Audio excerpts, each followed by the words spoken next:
Is it visible now? Yes, sir. Okay, perfect. We'll start with today's session. I had created a folder with the name Web Scraper Demos yesterday, wherein we created a scripting script related to IMDb, and we tried to scrape that specific website, and then we also created other application. I mean, we went through one another script from. We reviewed one of the script. We did not create it, but then we reviewed it to scrape data from it using the concepts of user agents as well. So we have covered a few topics related to user agents, how to create scraping script through Beautiful Soup and request library.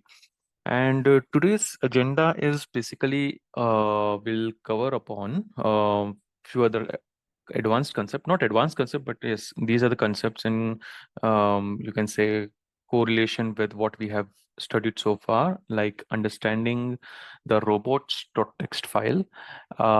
Then we'll basically use this robots.txt file in a specific framework that is used in scraping. We'll basically start with a scraping framework that we call it as Scrapy today.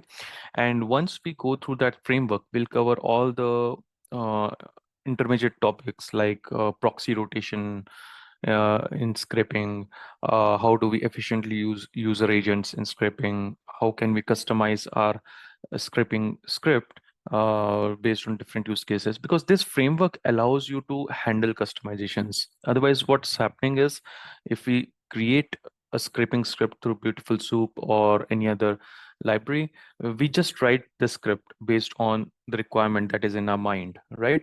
But why not use a framework, a specific tool which has all the components inbuilt inside it? Let's say I have to um, scrape the data from the website and store it in some database. So if I have to write a simple script over here, then eventually I'll have to firstly create the scraping logic, and then there would be another script which would ingest that data into a SQL database or a MongoDB database. For that, I have to use connectors over there for with SQL and MongoDB. So again, a lot of coding work is involved if we do it all alone with the help of Beautiful Soup and Request and other libraries, right? So there is an excellent framework out there called as Scrapy. We'll try to leverage that, see all of the capabilities on it. More on that a little later, but that's what the agenda of it would be for today. And later down the line in the next sessions, we'll build our understanding related to how web scraping can be made efficient with the help of this scraping framework. So when I talk about Scrapy framework, it's not like very different from what we have learned so far. Eventually, behind the scene, it will leverage Beautiful Soup. It will leverage Request. It will leverage all of the LXML, HTML parser that Beautiful Soup uses, but it will do it behind the scenes. We don't need to explicitly import any other library other than Scrapy to perform our scraping related tasks. Okay, and then we'll be building a few use cases, or you can say a few. We'll try to create certain scripts for, let's say, scraping Amazon.com or Craigslist.com. That's a job portal, or we can try with one of the simplest site today to build our understanding, like how we did last time. We basically scraped data from, I think, some books website like books to scrape. So something similar. We'll try to build our concept today, but then later we'll be using some advanced websites like there's one yatra.com, which is also there present inside the GitHub repository. So we can use these examples to build some advanced scrapers and crawlers. All right. Before that, I'll just quickly touch upon this robots.txt, which is an important concept which we should know, and why it is important. So this robots.txt is specifically a text file which is hosted by almost major websites that you have today. Let's take an example. Let's take any example of facebook.com. I'm pretty sure it should also have. robots.txt. If you add slash robots.txt, what I'm doing is I'm just appending robots.txt at the end, okay, which is as a suffix over here. So this robots.txt is basically, you can see a file over here. I'll zoom in a bit so that you can see. And what it has is, it basically has all the directories which this website does not want us to scrape. So wherever you see disallow against whichever directory you see, it simply means that they do not want these files, these directories to scrape. Why is this in place? For a very simple reason, because most of the web applications today do not want themselves to be scraped, so that their data, their proprietary information, their data which is generated on their platform should not be used for any other situation or any other use case. And that's the simple reason they are saying that these are the guidelines, and whatever bot or scraping script that you are creating, okay, that the developer is creating, it should respect this robots.txt file, and it should not scrape these folders, these directories from the main website or web application. You can see there are a lot of them. They've also specified user agent over here, like user agents like Bing bot. I have seen earlier, I think somewhere Apple was also mentioned, Apple bot is mentioned. So all of that they have provided as a set of rules that, okay, these directories, these user agents should not be allowed for scraping any directory on this specific web application. Simple. So that's the whole purpose of robots.txt.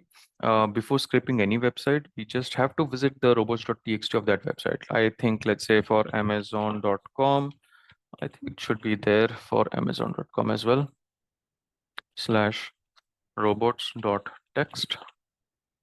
Here it is.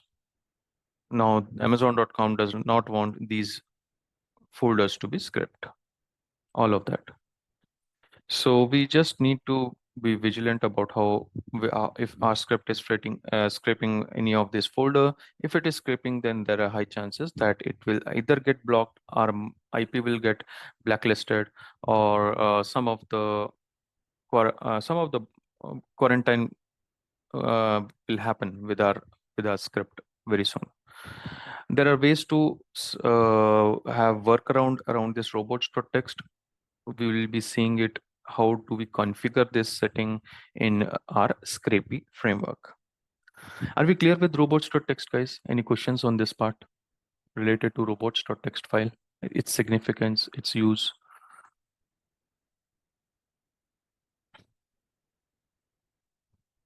No questions? Let's quickly see the chat window. Perfect. Okay. Thank you so much for confirming. Now I'll talk about the framework that we would be focusing on today. Um, let's uh, let's go to Google, and I'll write Scrapy. So this is basically the library that we would be using. I'll open this link, which will point to the documentation. It has the documentation page, but I'll also open the PyPy location of this Scrapy framework. Okay, so here you can see the recent version of Scrapy is Scrapy 2.11.1. Okay, and the command to install Scrapy is pip install Scrapy. Now, as you can see, this Scrapy is basically, again, it's an open source library used for web scraping, web crawling purposes, and it's widely used for automated testing, for data mining, and so on.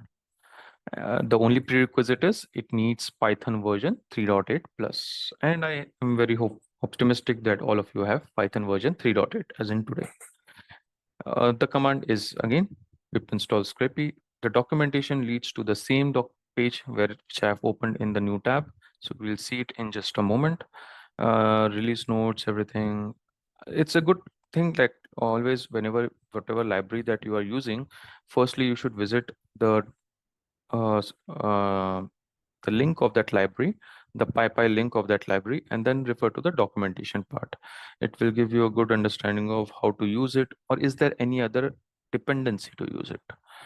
So what I'll do is I'll go to the documentation of this. So this is the main page. I'll directly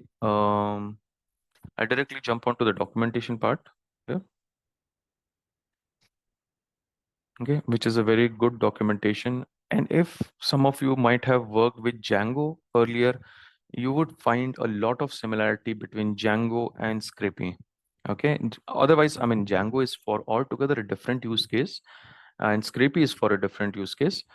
But in terms of how these libraries work beneath or behind the scenes, uh, they there is a lot of similarity in it. You will see it when we actually install it and create our spiders.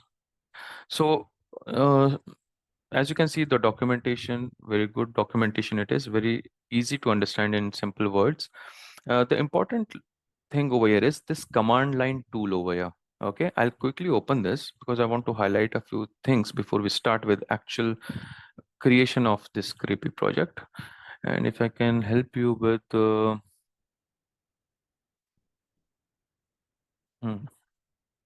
okay, this one. Uh, Over here, you can see how to use the Scrapy library with the help of command lines, right? So they have mentioned that you have to use a keyword called as Scrapy, then you have to use the command, and then you have to provide certain options and arguments. So this is what you will do it in the command line. If you create a Scrapy framework, then within it you create a script. That script will basically do some scraping operation, but how do you execute it? You execute it with the help of this command line. Now over here they have mentioned commands over here, but which commands? So we'll just see over here, there is a crawl command, there is a fetch command, available commands. As you can see, it's very small, I know, but the situation here is that if I zoom in a bit, let me do that. It goes beyond the screen that I have. So anyways, you can see over here that if you use the Scrapy command, then Scrapy space crawl space the name of the file that you would be using. That way it would trigger the Scrapy file. So this is important, we should know. Or you can use the Scrapy space fetch command. It will fetch a URL using the Scrapy downloader. Fetching the URL simply means downloading whatever the URL you're trying to access. It's downloading a local copy of it onto your base machine. So that's what I felt is important before starting with this Scrapy. Now, quickly, I'll try to, before we go to the hands-on part, I'll try to give you some conceptual understanding about Scrapy.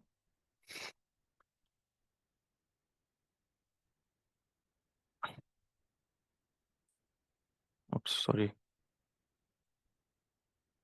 New. All right.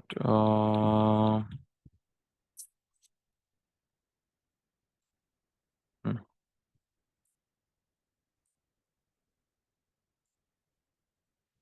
okay.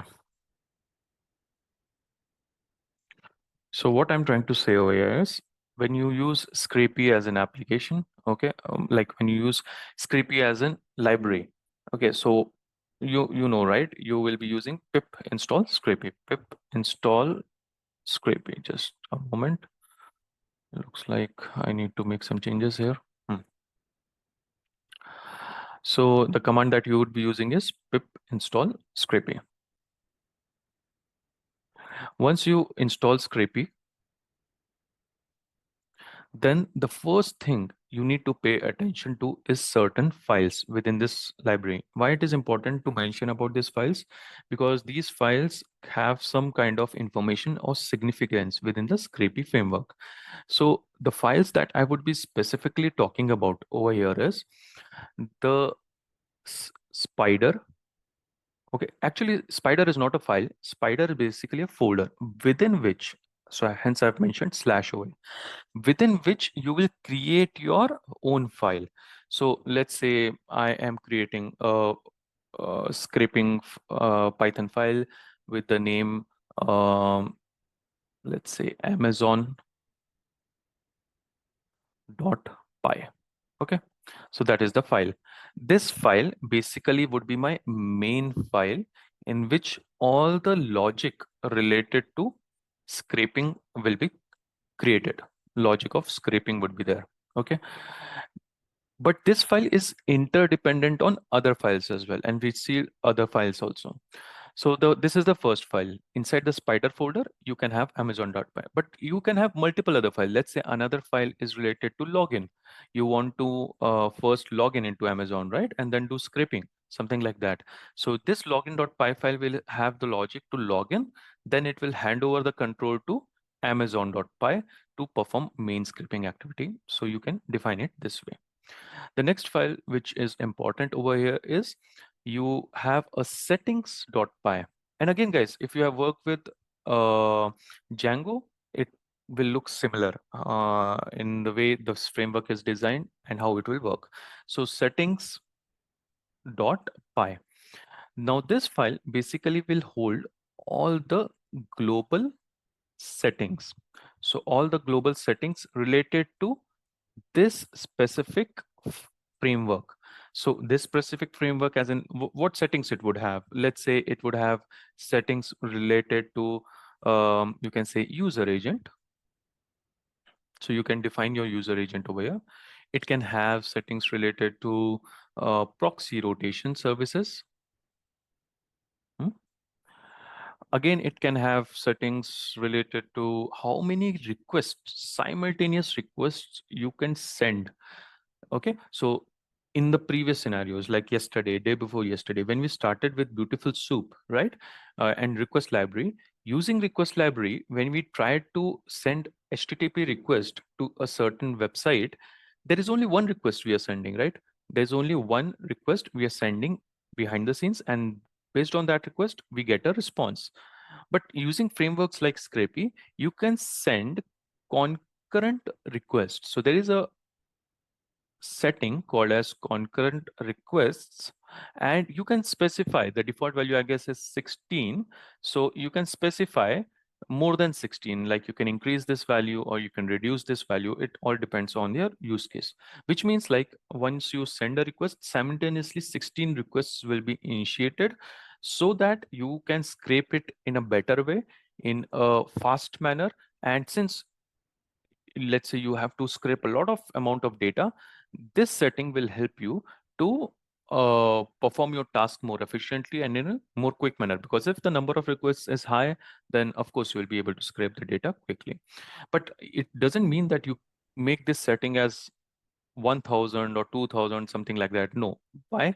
Because then if you create these many requests, eventually the web application that you are trying to access, it will try to identify like if this is a bot trying to access this website with so many requests within very short period of time, and you might get blocked because of this specific reason. So you have to find an optimum value of concurrent request. More on this later when we come to the point, but yes, global settings will have, settings.py will have all the global settings. And these are just three settings I mentioned. Many other settings are present inside the settings.py, like middleware information is there, uh, pipeline information is there, pipeline settings you can define over here. So all of this is present in settings.py. The next file that we would like to understand is pipeline.py. Although I mentioned pipeline over here, but here this pipeline simply means a setting. And here this pipeline has the actual pipelining code over here. So this is pipeline.py. Likewise, there is a middleware.py. Okay, middleware.py basically will have some kind of custom functionality that you can introduce in your code. And pipeline.py basically has you can say a pipeline, or you can say a custom function that you can create. The scenario that I gave earlier, right? Like you are scraping the data from a website, and now this data needs to be stored in a database. So basically pipeline.py will assist you to create that logic, how it will store in the database. And then also middleware.py will basically ingest that data into your MongoDB or SQLDB. So both of them work in coordination to create some kind of custom logic to your existing application. Then there is an items.py file, which we will see. This file is also used for like whatever data you would be getting from this spider, okay, that needs to be returned to items.py. Okay, and from here it goes to pipeline and then middleware.py to perform some other actions, or let's say for the data ingestion scenario that we were discussing. Then there is a scrapy.cfg file. This is a configuration file, and all it has is just the name of the project. So I think there is a project name, and then there is a location of settings.py file. So it has the name of the project, whatever the name of the project that you have created, and then it will also have the location of this file, settings.py file, because this scrapy.cfg refers to settings.py file. So it will have the location of settings.py file. So I guess all of these files that we have just spoken about is clear, a little bit clear. However, more we'll understand when we will actually try to create our um, script using the Scrapy framework.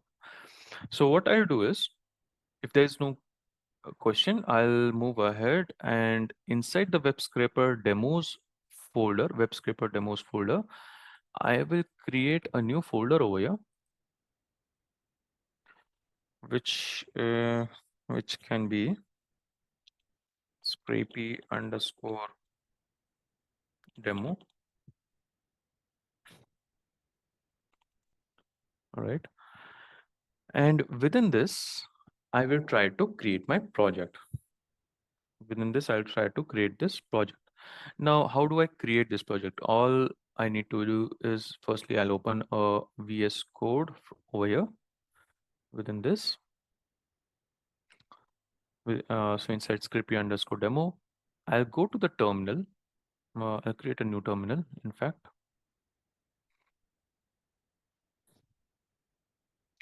And in this new terminal, I'll firstly have to select the virtual environment, because there is no virtual environment selected. So what I can do is, the virtual environment that I created yesterday for Beautiful Soup and other thing, I can use the same one. And here itself, I can install Scrapy library. So I'll copy paste this path over here.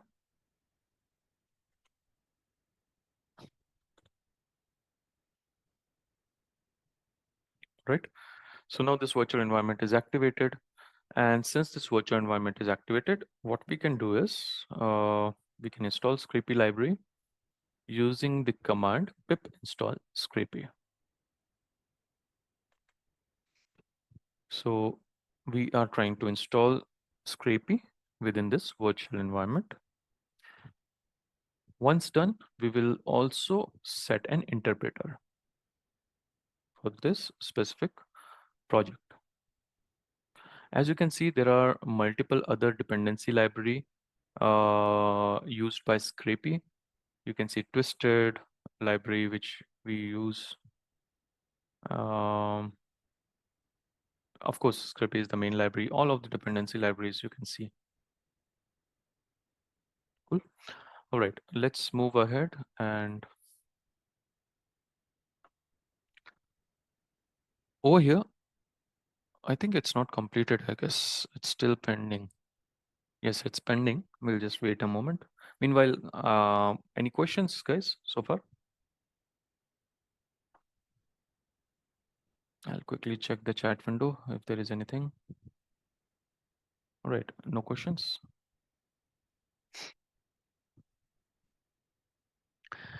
For understanding purpose, we'll start with a simple website. but later we have a couple of websites like I mentioned, Amazon.com, Craigslist.com, and some of these websites are dynamic websites, heavily dynamic websites. When I say dynamic websites, I'm specifically referring to JavaScript, usage of JavaScript. And then if you try to scrape such websites, you get a challenge because JavaScript websites do not render the content, and due to which your scraper or your scraping script will not try to get the actual web page content or the response. And if it doesn't get the response or you can say the entire content of your document object model, then it would not be able to perform any kind of selection using any selector methods like XPath or CSS, and then you would not be able to scrape such websites. Now, what is the alternative to this? There are around 2 to 3 good alternatives for this. Either you use Selenium for this, okay?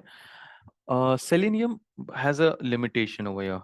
I mean, it's not a limitation because Selenium is meant for a different use case. We know it is used for automation testing of web applications. So it will open everything in the UI mode, and it will have its own good time to send requests to the website. The content gets loaded, the elements in the web page gets loaded, then it will try to identify that elements, and accordingly to try to get the text or whatever data you want to scrape. Also, Selenium can be used in the headless mode without any UI. So yeah, there's one chat. Let me quickly see. Uh, Sorry, it's silly, but sir, can you? It's silly. No, your question is not at all silly, because any question is a very genuine and a very valid question until and unless it is not getting resolved. So you should definitely ask it.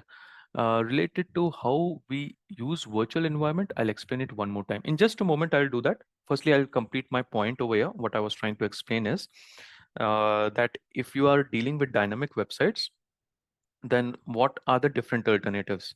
So one of the alternative is using Selenium, because Selenium has the inbuilt mechanism so that it will load a web page, the dynamic elements also get loaded, and then you scrape the data from that specific element, from that specific web page. But then, as I said, it has its own sweet time to send the request, get the response, plus it will also do it in the UI mode.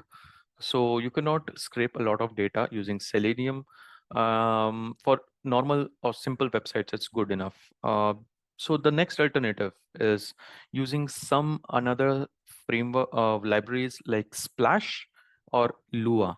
Lua. Okay, Lua is a basically programming language. So with the help of the Lua programming language and using the Splash library in combination with both of them, we can scrape websites which are dynamic in nature, which are using Ajax calls behind the scenes, which are using JavaScript behind the scenes, and we would be easily able to, not easily, but yes, there is some amount of effort still needed, but then it is possible to scrape websites which do not, ideally don't give us the content that we need through the normal process of using Beautiful Soup, requests, or even Scrapy. So we can use these libraries. Now, coming to your question of how to create, I think the question was related to how to simplify, how do we create, why we use virtual environment instead of just using simple. Okay, so the reason why we use any virtual environment is that we want to isolate the work that we are doing from the main machine. Okay, so let's just assume that this is your main machine. Okay, and I'm working on a project A on this machine, and tomorrow I have a project B on this machine. Now A uses some set of library. Let's say it uses Scrapy, and again it uses request, because Scrapy is dependent on request. But this time I'm also using pandas for some kind of data preprocessing. Now the version of pandas I'm using is, let's say, 2.10. Now what I need is, like, if I would have installed all of these libraries directly on my main machine, directly on my machine, and I have worked with both of the projects A and B. Let's say the B project needs pandas library as 1.0. Okay, so then there would be conflict, right? Because my B application only works with pandas 1.0 and not higher than that, and my A application works with pandas 2.10. So it cannot work that way. We need to have some kind of isolation in between. Hence, we create virtual environments. So virtual, let's say that this is virtual environment V1 and virtual environment V2. Inside virtual environment V1, you will put all the libraries needed by project A. Inside V2, you will put all the libraries needed by project B. And then there will be an isolation between V1 and V2. There is no interaction between V1 and V2. Plus, there is no interaction between V1 with respect to base machine also. Base machine is also untouched. So what you are eventually trying to do is creating a sandbox within your main machine. And in that sandbox, you are doing all of the work. And once your work is done, eventually when you, let's say you are doing development right now, right? So once your work is done, eventually you need to send it to QA. Now, how would the QA person need get this all of these files? So you would create a package over here. Okay, you would create a package, and then you would export all of the libraries into the requirements.txt file. Okay, so this requirements.txt file will have all of the libraries that we used, let's say Scrapy, pandas, etc., etc. And you will provide the QA person with this requirements.txt file. What the QA person will do, QA person will run the command pip install -r, and then they will run this requirement.txt file over here. Okay, the moment they do that, those libraries will be installed on their machine, and they will also not do it directly on the machine. They will also create their virtual environment, and then they would run this specific file. But yes, these libraries will be installed over there with whatever versions you have specified in that requirements.txt for that libraries. Okay, and then you will be providing them the source code and everything. They would be using it through that way. This is one way. Otherwise, second way is you use Docker or containers to basically export your container, provide it to the other stage like QA or prod, and then they basically run that container, and everything is packaged in that. So everything is ready-made. You need not make a lot of efforts. All that you need to do is create some YAML files and save some configuration within it. So this can be another way. So I hope this is clear. The concept of virtual environment is clear. Any questions on that part? I'll see the chat window. Okay, thank you so much. There's one more question. How can we reverse engineer through network tab to get curl of any website? So you mean to say the curl command of any website? Is that what I'm able to understand? Are we going to cover it sometime? Okay, yes. All right. See, basically, the curl command of any website right now, from the perspective of this course, we are focusing on the scraping part. And if you need the curl command, or let's say any other specific through the developer tools, there are many other sections within the developer tools. Some of them are related to performance testing. Some of them is related to the question that you have asked. So we'll be touching on that part, not very much in depth, but yes, there is one module wherein I'll be covering developer tools extension. That's when your question will get answered in that point in time. It's just how you go to navigate to your developer tools, access it, and get the commands for those specific websites. So to answer your question, yes, we'll be covering, but not in depth, because we would be focusing highly on these Python frameworks, how we can write scripts, use Scrapy frameworks, work with databases like MongoDB, use proxy rotation services, and working with dynamic websites. So that is the main agenda, and how to use developer tools will be just a part of it. And then these all extensions will be covered, like how Selectors Hub we did, right? So I gave you an overview of Selectors Hub, right? But Selectors Hub is a very good tool in itself. Like if you start studying it, it will you will see there are so many use cases in Selectors Hub that we can do. It's not only just related to XPath, CSS. Selectors Hub has other extensions. that can be used for other different activities, not only related to website scraping, but for mobile applications as well. So we are just going through the tools that we need for our specific use case, and then the exploration part, I'll give you a direction and you can then try to investigate more on that. But if you have any questions while investigation, then you can let me know. We'll try to discuss that. This will be covered in our later section. So please look out for that. I'll be covering it very soon. So now, yeah, we were in the, sorry, I'll just quickly close this. So we were in this folder wherein our Scrapy library got installed. Now, again, the same problem of this banner. Let me shift it over here. I'll go to the root of this folder, which is web scraper demos, and see the folder that I have. Sorry. So I have Scrapy demos folder. I'll go inside this. Okay. Demos. And here I'll create my next application, scraping of next application. Oh yeah. Say if we want to scrape a web for a particular location, then how we can done with BS4. So we covered web application yesterday. Say if we want to scrape a web for a particular location. By particular location, what exactly you mean? Any specific link? Um, Uh, no, sir. Like if you want to add some zip code or some alternative changes in the website after the hitting the base URL, then hmm. how can we do that? Alternative location, as in Like say hmm.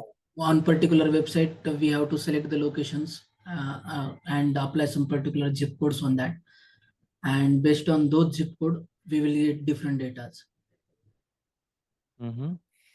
Do you have So any website with you wherein we can understand this better?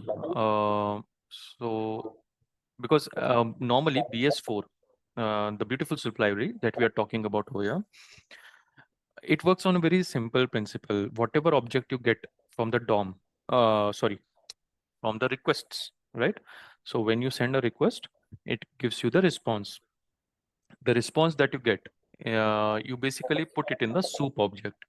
Now that soup object basically parses the response with the help of a parser. A parser is just another tool, right? An XML tool, LXML tool. So it will pass, but how it will pass, we'll have to provide those selectors over there, whether an XPath selector would be used or a CSS selector would be used. If it finds, now selector is what, in a very general term, selector is nothing but a condition. So if it finds the condition to be true, if the tag is present, class is present, value is present exactly as it will give you the response. Otherwise, it will give you a none object. So that is the basic concept of using BS4 behind the scenes. Now, as you mentioned about the zip codes and if it is getting changed, so I actually need to look on what exactly is the scenario you are trying to say and implement over here with respect to BS4. You have any web application? yes, Uh, sir. hmm? If you can allow few minutes at the end of the session, then I can show you Sure, the. we can check on that part during the end of the session. Okay, that way even I'll get to know what exactly is the use case you are trying to suggest over here. Thank you, sir. Okay, yeah, thank you. So now I'll go back to my Scrapy demos folder, and here I'll start with Scrapy start project. Again, guys, it's very similar to Django. And this is the command, right? Scrapy is a command. Scrapy is the command I'm using. Start project is an argument I'm passing to it. And then I have to provide the name of my project. Now, what name I should give to my project? It should be based on the application I'm trying to script. Now, taking a very simple application right now. So The reason being, I am focusing more on Scrapy and its functionalities. But once you learn Scrapy, then we'll go to some advanced applications, complex implementations, and then we'll try to scrape those specific applications in subsequent sessions. So firstly, we are going through codes to scrape.com, built by Scrapy itself, and this is meant for scraping purposes. I'll do is I'll call this project as let's say quotes underscore demo. Okay, I'm just calling this project as quotes underscore demo. The moment I hit enter, let's see if it creates the Scrapy folder. As you can see on the left hand side, it creates a folder called quotes demo. Within this folder, if I expand this, you can see one more folder, quotes underscore demo. Okay, no problem.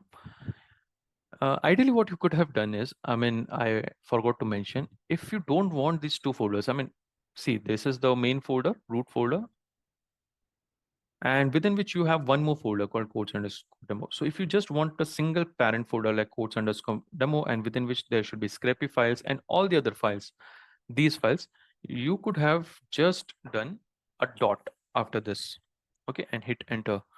All that needed was a dot. So what it would have done is it would have created this folder with this project name quotes underscore demo, and then all the files within it would be present at one location without any additional directory of the same name. So no problem. Anyways, this is the default behavior, and we'll go with the default behavior as it is because we are learning right now how to use Scrapy. So as you can see within this folder, you have a CFG file. It's the same file I was referring to earlier. If you remember over here, scrapy.cfg, I said that it contains the project name and it contains the location of this settings.py file. Now, if you open this scrapy.cfg, quickly I'll go through each and every file, guys, just so that everyone is clear. It has the settings, it has the location of this settings.py file. So inside the quotes underscore demo folder, inside the quotes underscore demo folder, there is a dot settings. There's a dot settings dot, there is a settings.py file. So this CFG file is pointing to the settings.py file. Similarly, so this is key value pair. What is a key over here? Settings is basically a key, and these are the values. Deploy is a key. These are project and demo is the value. This is the name of the project that you are having. Further, you would be deploying this project. You would be using it this as a local host, or and then deploying this project on your local machine. So this is about scrapy.cfg. I'll close this file. I'll go to the settings.py file, which I discussed earlier. As you can see, it has a bot underscore name setting. This is the exact name of the project that I have provided. Spider modules, it has a few different types of modules. It has called a spider underscore modules, new spider underscore modules. All that it is that this is the folder name within which there's another folder called spiders, within which you will create your script. If you see over here, quotes underscore demo is the directory. After that, spiders is the directory. And within the spiders directory, you would be creating your main file, which will do the scraping business. So that's what it is trying to refer over here. This is very important. Robots.txt. We just discussed about robots.txt. So if you want your application uh, to follow and respect the robots.txt of the target website, then you would set this setting to true. If you make it false, then it will ignore robots.txt, and whatever logic is mentioned inside your scraping script, it will follow that and it will do it as per your script. Just by setting it to true, even if you write the code inside your scraping script, I'll repeat it one more time. When this value is set to true, and if you have written logic to scrape even folders which are disallowed, still, since this setting is true, it will not scrape it. It will ignore it because this will have precedence, or this will have more priority than your actual scraping script. Okay, I hope you got the significance of this setting. Robots. robots.txt underscore obey. This is also what I have already discussed. Concurrent request, the default value is 16. And if you enable this, you can increase the number of requests that you can send to the target website. Here you can also set some of the other settings. I'm just giving you a description right now, but when we will be actually encountering that situation, all that I'll do is change the value over here. I'll not describe it more because right now we are going in much depth about each and every setting. So download delay is nothing but, since you are sending a request, between one request and the another consecutive request, what should be the delay timer? So 3 seconds or something like that. You can change this again.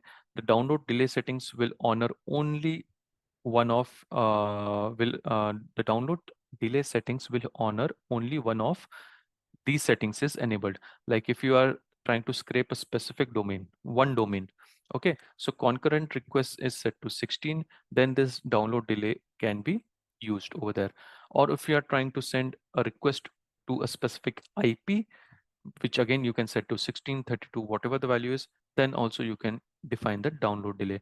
But without setting this, if you directly enable this download delay, just like uncomment this doesn't work, or this will not be allowed. Okay, you need to either enable one of the two settings over here, which should tell, okay, how many requests you can mention one over here, that's fine, but what should be the delay? One really doesn't make sense, but yes, two. Between two requests, there is a delay of some time, some interval. Cookies, if you want to enable or disable, you can set it to false. If you want to enable the telnet, which normally sometimes you use for some troubleshooting purposes, you can set it to false or true. This is the section wherein you can provide your custom headers. Now, if you the other use case, if you remember yesterday or day before yesterday, I don't know, I don't recall actually, we were using some API keys, right? So as to access some specific application. So you can pass the API key over here, or you can pass some custom parameters over here, so that once the request is being sent, it will make use of these request headers from this specific settings.py file. You can define your specific custom request headers here. The middlewares and the pipelines that I spoke earlier, they basically add some custom functionality. So you see over here, this is spider middlewares setting, and this is the value. Now over here, I'll quickly dissect what exactly this specific highlighted section means. What it is trying to say is, it is saying that this is the spider middlewares, and you can have 1, 2, 3, 10 spider middlewares. Okay, each one of them is meant for a specific use case. But where is that middleware present? It is present inside the codes demo folder, inside the middleware folder, and within which there is a class called as codes demo spider middleware. If you go and navigate exactly as I say, codes demo folder, sorry, codes demo folder, within which there is a middleware.py file, this one. Within middleware.py file, if I open this, there is a codes demo spider middleware class. And this is the class it is referring over there. And then there is a number assigned to it. All it means is this is the priority of that specific class to be executed. Let's say there is one more, let's say there is one more middleware over here. I'll just create one more line and copy paste this. But of course, I'll change a little bit of this. Let's say this is not codes demo spider, but it's just codes demo. And assume that this is a class which is created inside this middleware.py file. But which one will run first? This one will run first, or 542 will run first? See, the lower the number, the higher the preference. So if the 542 one will run first, then it will execute this middleware, the upper one. Okay, so this is nothing but the priority assigned to that middleware to be executed. I'll just remove this, since this was only for understanding purpose. So I hope you are able to understand middleware, where exactly it would be found and what this number refers. If you want to enable or disable some downloader middlewares, you can also do that, and you can when these are used. See, normally these are used when you have some custom requirements, like the requirement that I have mentioned. You are downloading data, a lot of data from your website. Now that data needs to be stored in some SQL database. This is a very common use case. So you cannot directly, I mean, of course you can directly go into your main file, which is your scraping script, and there only you can implement the logic to put that data inside the SQL database. But you would need to write a lot of code with respect to initializing those connectors with respect to database. If you are using MongoDB, then you need PyMongo. And if you need SQL, you need MySQL connectors and so on. So all of the logic would be very much clustered in your main.py file, which this framework doesn't recommend. This framework recommends modular approach, wherein each module is responsible for a specific action, and middlewares are meant for performing some kind of interface between your script and any third-party solution. Let's say the database it is trying to put the data into, or any other custom functionality that you want to implement. So those are the scenarios wherein middlewares and pipelines, both, not only middlewares, we have to see one more concept called as pipelines. So both of them will be used in those scenarios. I hope for time being you are able to understand what I exactly mean. Is that clear or okay? I hope that's clear. Okay, thanks for confirming. So now let's move ahead and understand item pipelines. Again, as I said, this item pipelines is just a setting. The value, there can be multiple pipelines, like how there can be multiple middlewares, there can be multiple pipelines. And again, this value defines the priority of execution of that pipeline. Now, where you would find this pipeline? Inside the project folder, inside the pipeline directory. This is the class which has the pipeline. If you see over here, pipeline.py file, this is the class which will be having that logic. Both pipeline and middleware in combination will achieve your custom functionality along with items.py file. We'll see that once we actually perform the use case. Another functionality is auto throttle. If you want to have some kind of throttling mechanism, similar to the delay that we discussed earlier, like when you send a request, you don't immediately send a request. You have a delay of 5 seconds. Then you send a request. So you can define it over here. What could be the maximum delay? You can define it over here. Like maximum delay can be 60 seconds. So these are some couple of different settings that you can use to basically configure your Scrapy web application, Scrapy project, sorry, in a better way. All right, I think we are good enough. I want to highlight one important thing which I couldn't find here. Um, no problem. I'll see where okay, so the point which I'm trying to think loud in my head is related to so for example these settings, okay, related to auto throttle and all that, how you can configure your application in a better way, scripting application in a better way.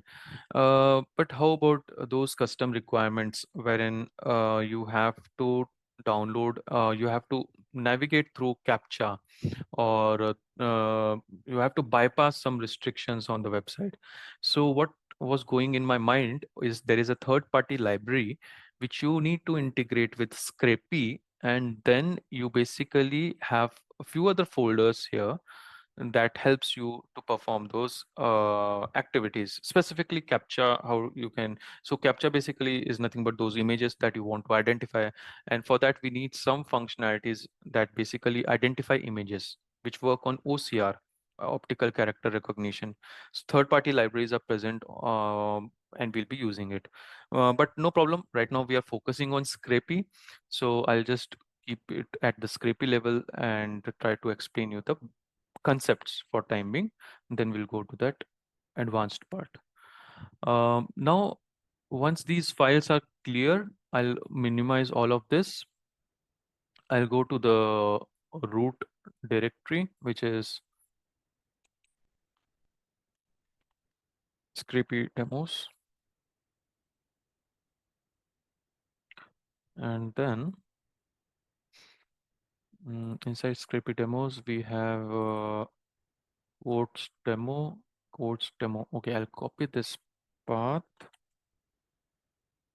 and no, until this point where the configuration file is present. I'll copy this path,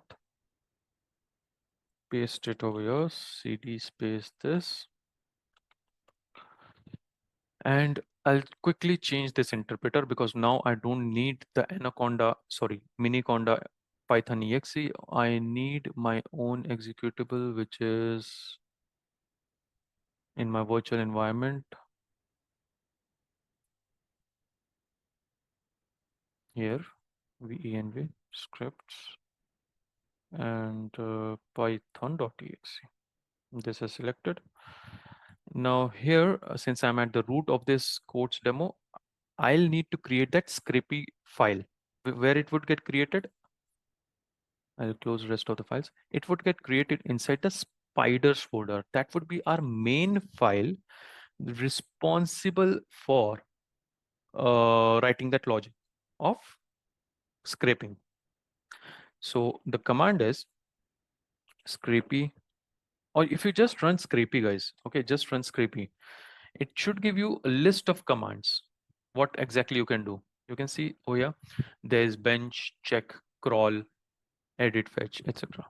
I am using gen spider command to create a new spider file with some predefined templates. Now, how does gen spider works is if you write Scrapy gen spider and then provide the name of your file, let's say quotes underscore scrape. Let's say that's the name of my file.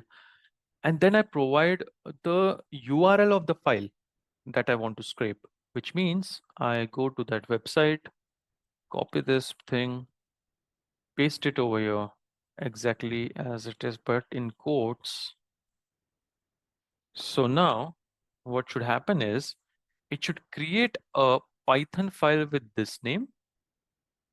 Okay, it should create a Python file with this name in which it will have logic to scrape this website. Scrapy, Gen Spider, okay, and the name of the bot or name of the file and the target of the the target of the target website that you want to scrape. Let's run this.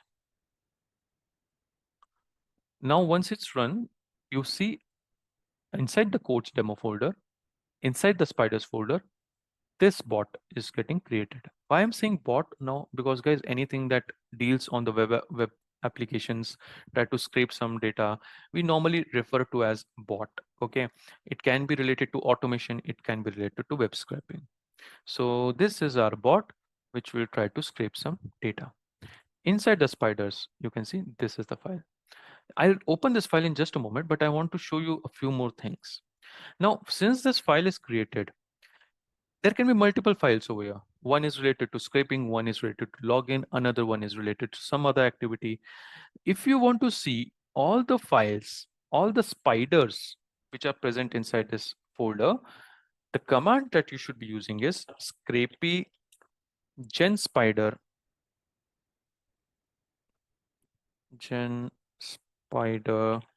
hyphen list.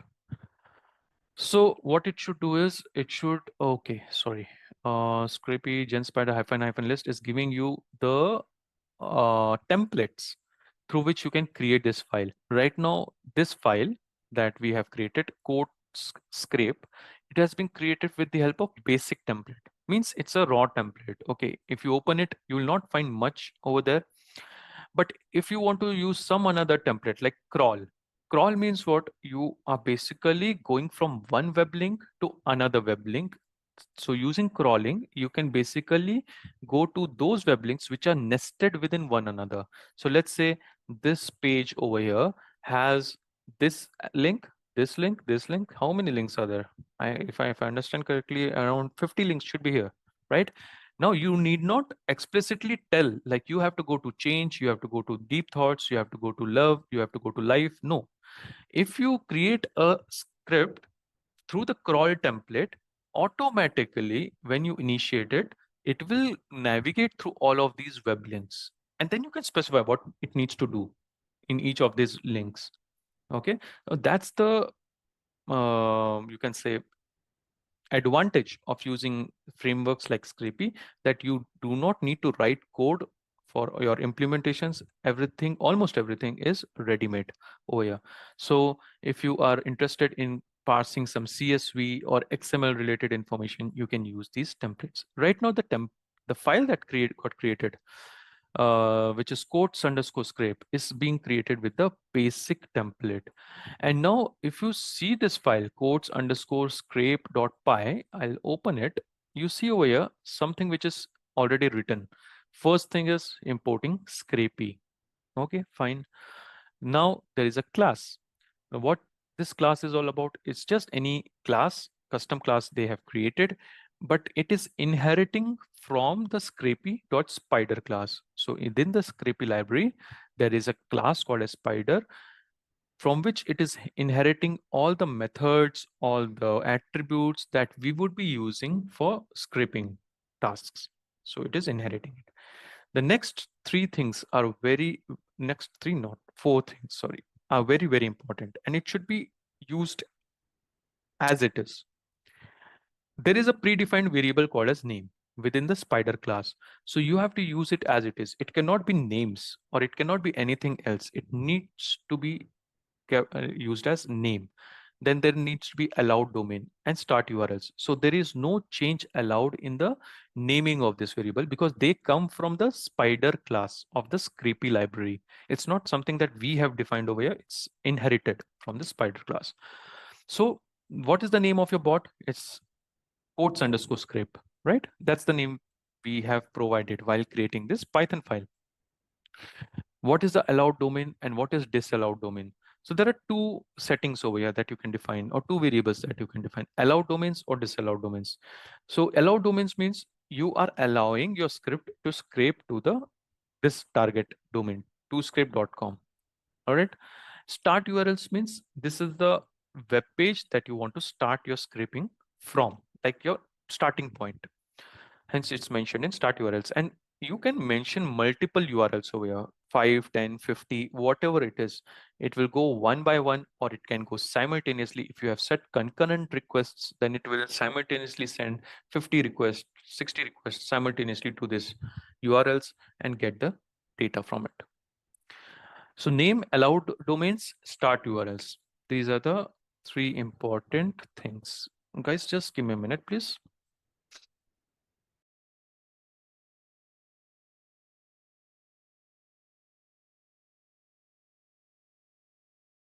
All right, I'm back.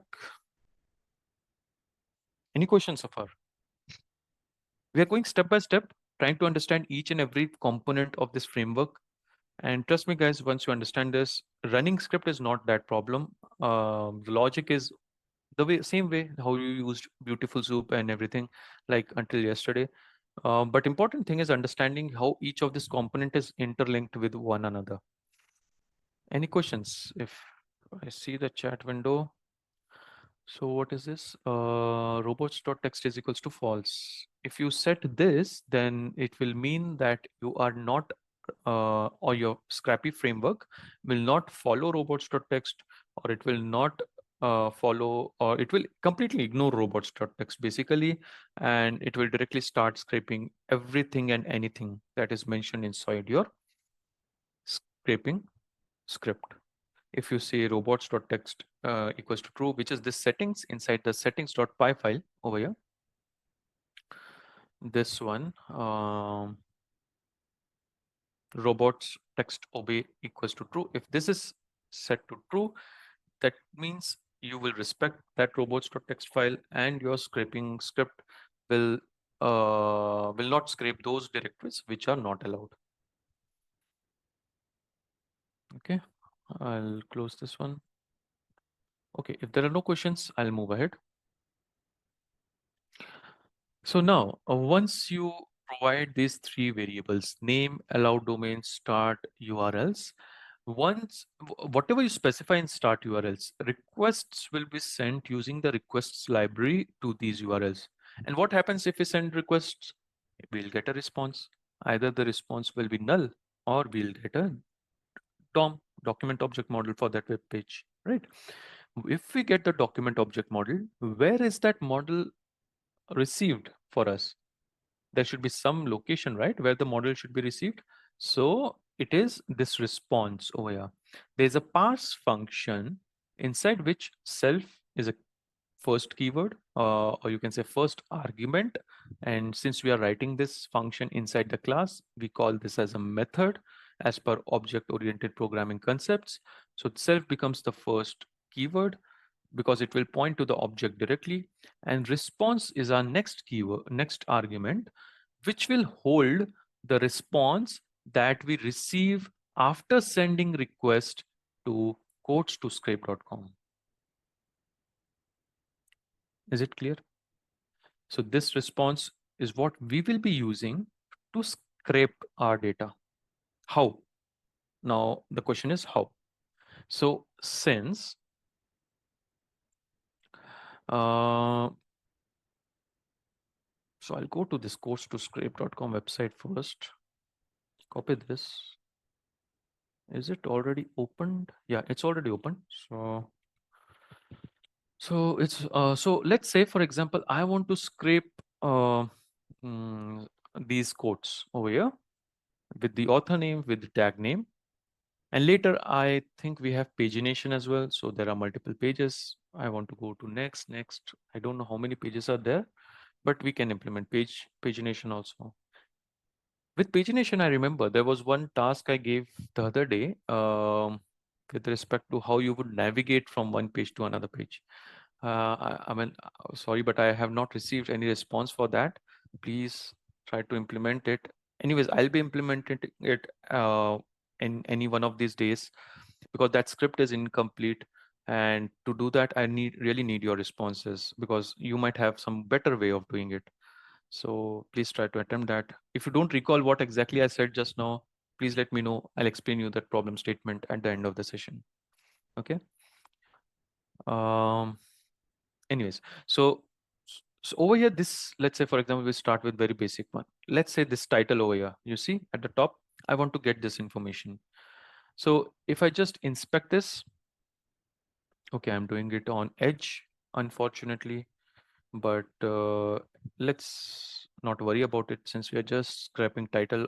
Otherwise, I always prefer Google Chrome for inspecting the document object model. So over here, if you go inside the head tag, if you go inside the title, you see the title over here, which is coach to script, which is nothing but this title of this page. I want to get this information. How do we get this? Either through XPath, either through CSS selector. These are the only ways, right? Now, if we use XPath over here, unfortunately, let's say I don't have CSS selector sub over here. You see, I don't have selector sub because I'm using Edge right now. Now, what's the alternative way of identifying the XPath, testing it, and retrieving this coach to scrape text from here? Either we use any other tool, but let's say we are in a very closed environment. We are not at all allowed to use any third-party tools. Then what? So Scrapy has a mechanism inside it. What's the mechanism? Let's go back to the VS Code. And over here, you have to use a command called as Scrapy shell. And then you have to provide the URL that you want to scrape. Oops, there's two quotes here.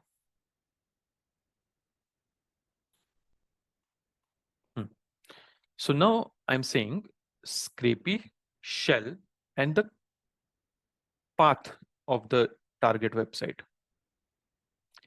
If I hit enter, It is basically sending request to that website, and in return, it is expecting a response. You see over there, written as spider opened here. So what it is doing is it is sending the request and expecting a response. How do we get to know whether the request was successful? We have to scroll a little bit up, and within this log somewhere, sorry, it should be here somewhere. Hmm. So this is the request. You see the response is 200, which means they have returned back the DOM of this web page inside the response object. So if you see the response variable, I'm typing the response variable over here. Okay, hit enter. You can see that it has a status code of 200 and it has the website that we have scraped. And I believe if you write response dot content, or I'm not sure if it is response dot text, don't recall exactly. Yeah, response dot text. It will show you the actual DOM of that web page. Why I'm showing all of this? Because assuming that we don't have selector sub, we don't have any other tool, and we cannot test our XPath and CSS using those tools. And by fact, we know that Chrome dev tools are not good enough to check XPath and CSS. Okay, so we get the entire DOM over here in response.txt. There are other objects as well. There is a view object, there's a fetch object. Each one has its own significance. View object is very important. In fact, I'll talk about this at this very moment. See, I earlier spoke about dynamic websites, right? The websites wherein the data is not rendered immediately. Like you go to, you might have seen those websites wherein there's infinite scrolling. Like you keep on scrolling, and then the data is being populated. Possibly I have seen that in Lenskart or some recently Lenskart, I guess. So they have infinite scrolling, and that time you cannot load the entire content of this page. Whatever is loaded is just the basic static data, and rest of the which comes from either JavaScript, it is not being provided as a part of your response. So how this view response helps us? If I write view response over here, let me write it over here, view response, and assume that this was a dynamic website. Okay, this codes2script.com was a dynamic website. If I run this, what it will do is it will open a page of codes to scrape. But see, this is a local page, an HTML page that got downloaded. And if you compare it with the actual website, which is your codes to scrape, and you find all the elements populated, that time you can infer that, okay, you can now perform the scraping activity. But for dynamic website, few of the elements would be missing. Let's say on the right hand side, if these were coming from JavaScript, they would be missing. And this is a very good way of cross checking. If something is missing, then definitely why it is missing. Is it coming dynamically, or there is some issue with the Scrapy shell? You can then figure it out. But this gives a better opportunity to check whether the website is dynamic or website is static. Yes, please explain the task. Okay, the task was, sorry, I have to go to that file where the task was present. If you don't mind, I'll explain it at the end of the session because I'll complete the Scrapy thing and then I'll explain the task at the end. Okay, thank you. So what I'm trying to say over here is we are using the Scrapy shell. What is shell? Shell is nothing but a command line. In normal terms, in Windows environment, what is terminal? It's a command prompt. In Unix, we have a terminal. Likewise, Scrapy shell is nothing but a command prompt for Scrapy, wherein you can do all of those tasks that you can do right in code. So here we get a DOM. Now in the DOM, what we need to get? We need to get the title. So if we go back to our page, inspect it one more time to see where the title lies. So title should always be in the head section. So here there is a title tag, and then there is a text. So now I will write an XPath or a CSS selector, but where I'll write it? I'll write it in the shell. So I'll go back to my shell. I'll say, I'll say not Scrapy, I'll say response, because response is the object which has the DOM. Response dot XPath. Inside this, I'll provide my XPath, which is title. Let's first run this. You see, it gives me the selector query. It has the tag of title. It has a tag of title and it has the text, but I am interested in the text and I don't need this selector query over here. So what I can do is I can again use a function called as extract, which will remove this selector query. Okay. But still I'm not getting the exact text. What should I do to get the exact text? I should improvise my XPath. I need the text for this title tag.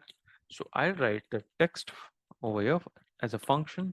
And now I get this information. Still, I'm not getting the right thing because it's in a list. All that we can do is inside a list, it's the first element. So I'll write -1. And we are able to get the title. But the important takeaway of this is not XPath or not how I have written XPath or done anything. It's like how we did it in the Scrapy shell. You use the Scrapy shell to get the response. Within that response, you are writing the XPath of your target element. Then you are trying to get the data within that tag, within that element.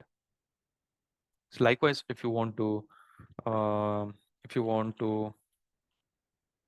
use CSS, and in CSS, basically, so again, of course, I mean, it will remain title. So I'll mention this as title and then hit enter. Again, I get that selector. I don't want that selector, so I'll use the function called as extract. It will remove that selector from the beginning. Now I get the actual element, but I still not getting the text. So in CSS, if you want to get the text, we write something like this, text at the end, and then hit enter. And again, since this is a list, I can mention it -1 over here, because -1 is nothing but the index position of that element. And I want to fetch that element, and hence I get the actual data. Is this clear, guys? Any questions related to Scrapy shell?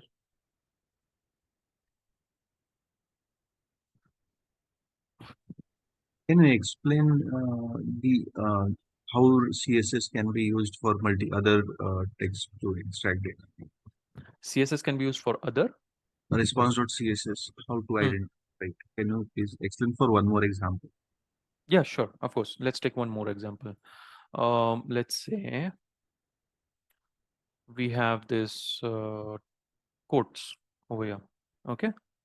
Now I want to identify this quote, or let's say I want to identify all of the quotes. I think whatever it is over here on this web page through CSS and through XPath. So firstly, I'll go through CSS. So I'll inspect this. And should I go to Chrome? No, let's not go to Chrome because we are using Scrapy shell. And the whole purpose of using Scrapy shell is working with Scrapy shell and identifying the selectors. And in Chrome, life becomes a little easier because of the way it is represented and selectors hub and everything I have installed over there. But anyways, I'll stick to Edge today. So we have inspected this, and here it is. Inside the span tag, you have this text.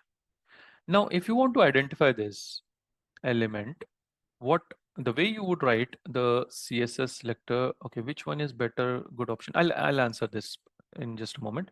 So to identify this specific element, I'll go to the span tag within which there is a class of text, and then there is this actual text, isn't it? So let's write a CSS selector for this. I'll go back to the selectors, not selectors. I'll go back to the Scrapy shell. Here it is. And I'll say response dot CSS. And inside this, I will specify, what was that? Span tag. So span. And the way we write CSS selector, guys, please pay very specific attention because there is a high scope of confusion over here. In CSS selector, we specify the name of the tag first, like span tag, and what I'm trying to identify, like that span tag should have a class of text. So class is denoted by dot. So dot, and then I'll write text over here. So all the span tags which has a class equals to text should get displayed. See over here, all of them. And somewhere you can see some text over here, which is our target text that we want to find. But anyways, so I'll refine it more. So this basically gives me all the elements wherein our quotes is present.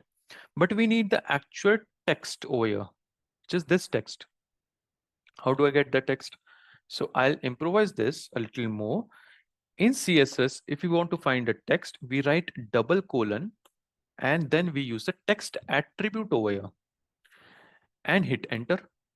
The moment you do that, you are able to get the element along with the text, but along with that, you are getting the selector as well. You remember selector earlier as well when we are doing XPath, when we are trying to fetch the title, we get this selector.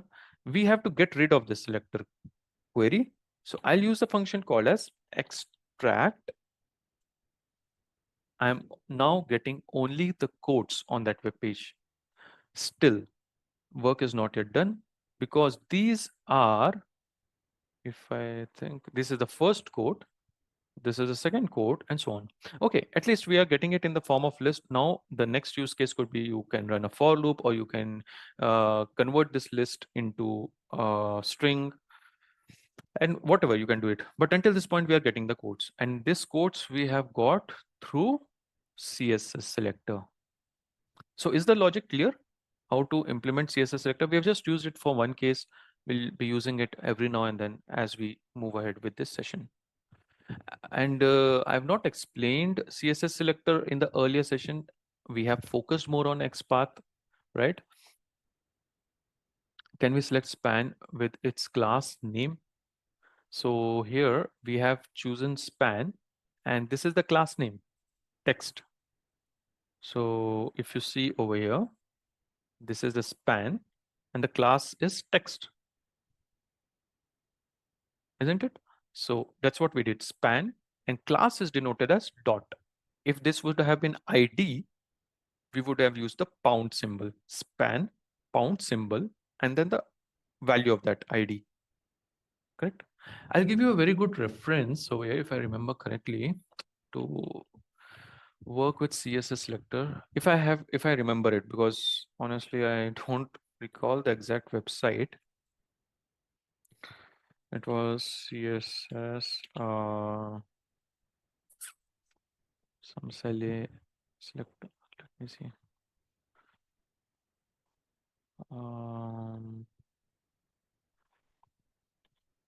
With respect to Selenium, I had referred that site, and it's a very good reference to learn how CSS selectors are used,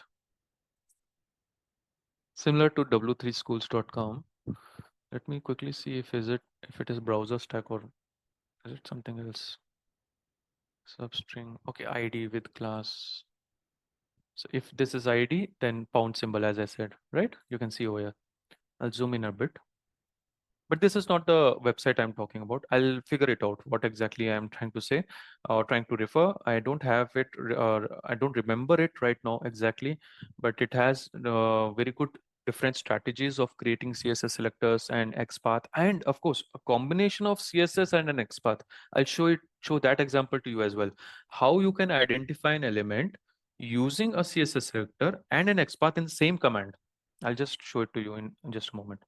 So anyways, I'll keep this as an action item on my side and try to give you that website. Anyways, you can refer any of the Google forums and it should give you a good idea of how to write CSS selectors. I'll close this and quickly go through the chat window. Response.xbar div class div span. Okay, you have written this as an XPath, correct? XPath for this, correct? Okay, so we will be discussing XPath for this element and we have already discussed the CSS. And then we'll also discuss about the combination of XPath and CSS as well. So before that, can we select span with this? This is done. Which one is better? Good option for scraping, is it? See, ideally, I mean, XPath is more robust than CSS selector. I'll give you why. In fact, on this website itself, I'll tell you why. Login. Let me inspect login. Just a minute. Yeah, login. Now, how do you get the CSS selector for login? Only using the A tag. Can you tell me, is there any unique way of getting CSS selector of login only for using the A tag? Try it at your end. I mean, all I need is not all anchor tags, and I do not want to write any other logic like for looping and all in Python. I specifically want to extract this thing. Or I think next page over here. Yeah, inspect this. Same scenario. A tag, href, page 2. So try implementing these ones whenever uh, feel like. So over here, @href, div class colon md4. See, what I'm trying to say over here is you are making use of the div class, the parent classes. I'm saying only with the help of this anchor tag, which is the element over there. For this, you have provided this answer, login. If I'm, yeah, I think so. This one, right? Div class colon. So you have tried to pass from here, right? From div class, from P, from anchor tag and all. So XPath will give you a better response. And that's what you have provided in the answer. You have provided XPath, right? So this will give you a better way. But I'm saying try with CSS. You're getting my point. You have given the answer in XPath. Jayesh, right? Yeah. So you have given the answer in XPath, right? Try with CSS is what I'm trying to say. Can we select span? So okay. So now we'll try to see that specific use case also, which one is better. But yes, to give you a very quick answer, both of them are okay. But in specific use cases like the one that I showed, XPaths are more robust than CSS selector. Um, and I mean, you can use alternatively any one of them depending on your scenario. Few times CSS selectors are easy to write. I mean, with less complexity. XPath is at kind of traversing the directory, right? And sometimes it becomes so extensive in Python code. Like if you are navigating from your ancestor element till parent and until it comes to child, it becomes a huge line of string, which becomes very difficult to troubleshoot sometimes. So for based on different parameters, I think both of them are good, but they are more robust. XPath are more robust. They will precisely give you the element. Even if you don't have any class attribute, even if you don't have any specific other attributes like ID or all, you can still use XPath to identify those elements and get the values. I hope that makes sense. That is clear. Let's take few more examples, guys, so that we understand this better. So we were talking about Scrapy shell, and here we identified this code with the help of CSS. Let me quickly use the XPath also. So response dot XPath, and here I'll provide the XPath. If I inspect this one more time, and here it is span class text. Okay, now it should be span class equals to text. Guys, if there is any confusion related to the syntax of XPath, do let me know, like how this at the rate symbol came, or how we are writing at the rate class equal to text. I am assuming you know it already because we have done that session of XPath. Okay, but if there is any confusion, let me know. So if I run this, I again get all of these elements. I just need to use the extract function over here. Okay, I'll get rid of that selector query, and I need the text value. So all I do is write the text function ahead of this, and I should get all the quotes over here. This is through XPath. Correct? Am I making sense? Now, implementing the same in your Scrapy script is an important point. As I said, this parse function is basically responsible for performing all of the scraping business. Until this point, you are sending the request to this URL. Whatever the response you are getting it, you are storing it inside this response argument. And now if you say response dot, let's take CSS, response dot CSS, I'll copy it from here, whatever we have written. It's very messy over here in the command line to understand. Uh, Here it is. So I'll copy it as it is. So over here, instead of this, I'll paste this response.css and then the selector for that element to get the, I think this was related to finding the title of the page, of the web page. So extract, and this, I'll store this as, let's say, a title variable. And now I want to make use of a keyword called as yield. Now, what is yield keyword? Yield keyword basically works with the help of a concept called as generator in Python. It basically works very similar to return function, how you used to return values in your functions in Python. Yield works in a similar way, but it expects a dictionary. And here you can pass in a dictionary which has a key and that has a value. Let's say the value is title and the key is title text. Okay. Now, assuming that your script is complete for this specific use case of getting the title, I'll save this. I'll come back to my, I'll keep this as it is, but instead I'll open a new terminal. So I'll click on this plus button over here. And now I have created a new terminal. You see the first terminal over here, and this is the second terminal. I'm at the second terminal now. I'll say Scrapy crawl, because this time I want to start the scrapping activity, right? Scrapy crawl and the name of my spider. What's the name of my spider? Quotes underscore scrape. That's the name of my spider. I'll paste it and hit enter. Scrapy crawl, unknown command crawl. Okay, no problem. The problem, I mean, there's a problem, but then the situation is with this Scrapy demos folder. We are at the Scrapy demos folder. Ideally, we should be inside the folder wherein the CFG file is present, because this CFG file points to the settings file and then all of the other files are present. So I'll go one step ahead, cd space ports demo, then I'll do dir to see if there is CFG file present. Yes, it is. And then I'll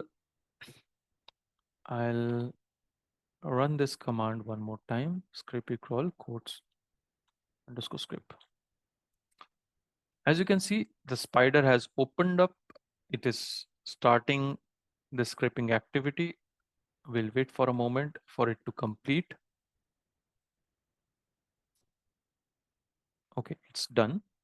As you can see, finished over here. It's completed. Spider has closed.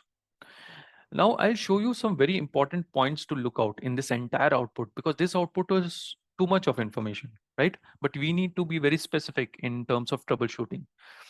See, everything within this dictionary is super important. Everything within this specific dictionary is very, very important. Why? Because here you will get to know how many items were scraped. Only one item was scraped because it was title. What is the log count? So 6 logs were created.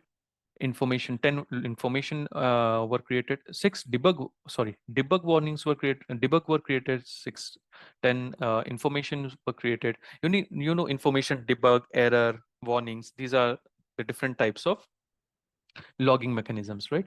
So these are the count for it.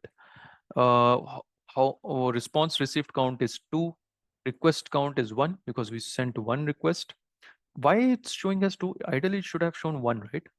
So I'll tell you why it's showing as 2, because we sent only one request. So ideally we should get only one response, which is nothing but the DOM, but we got two responses. And why? The reason being, we have said robots, there's a robots.txt also, right? So this Scrapy framework also checks or also sends request to that robots.txt file, and in turn it gets response from that as well. So that is one. And the actual request that we sent to the URL host2script.com, that is second. Hence we got two responses. Now if I scroll a little below, you can see 404. Why it's giving me 404? Because of that robots.txt. Okay, because it was denied, because we have set the setting to true, hence it was denied. If we set it to false, then this would have been scraped. What was the start time, when it completed, and so on, some statistical information. And where is our actual script data? You see the actual script data over here, title text, and here it is showing me the quote over here, just give me a moment, guys. I'm getting a quick call. Just a moment, please.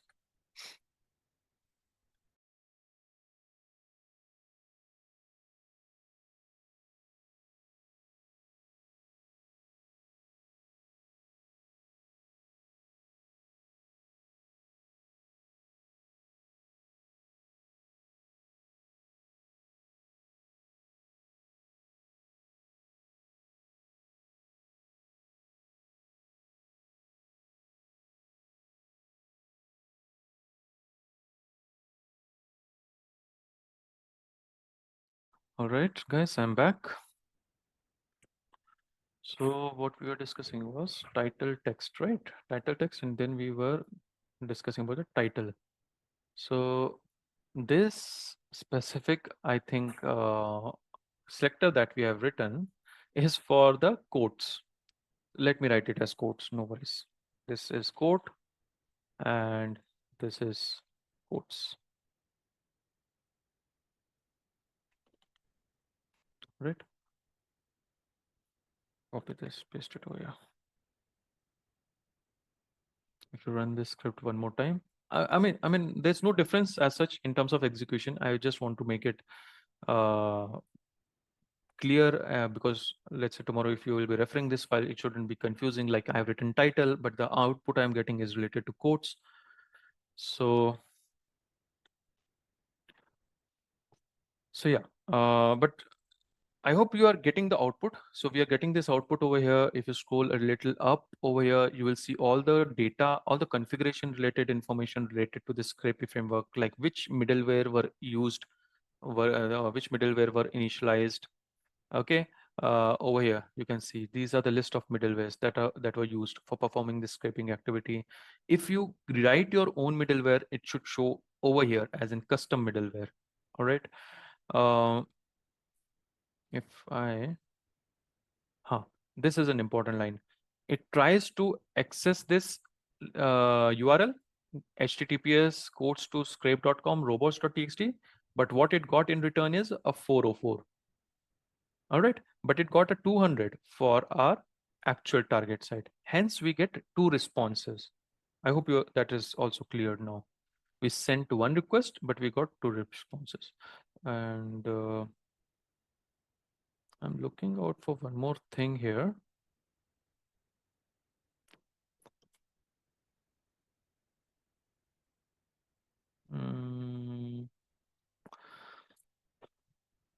I'm looking out for pipelines actually. So we see middlewares over here, but I am unable to see pipelines, or maybe we don't have any pipelines as such. Let me quickly check my settings file, guys. I mean, the default pipeline, is it also commented out, is what I need to check. So I'll close this and go to settings.py file, and inside the pipelines, this is commented. So no pipeline was configured, and hence you're not able to see any pipeline here. Middlewares you can see. See, middlewares that are enabled over here, these are the default middlewares, which are not defined here, which are not basically defined over here. Okay, in this settings dot py file. So these are the default middlewares which gets automatically activated, like related to user agents, related to cookies, and I think they were below somewhere.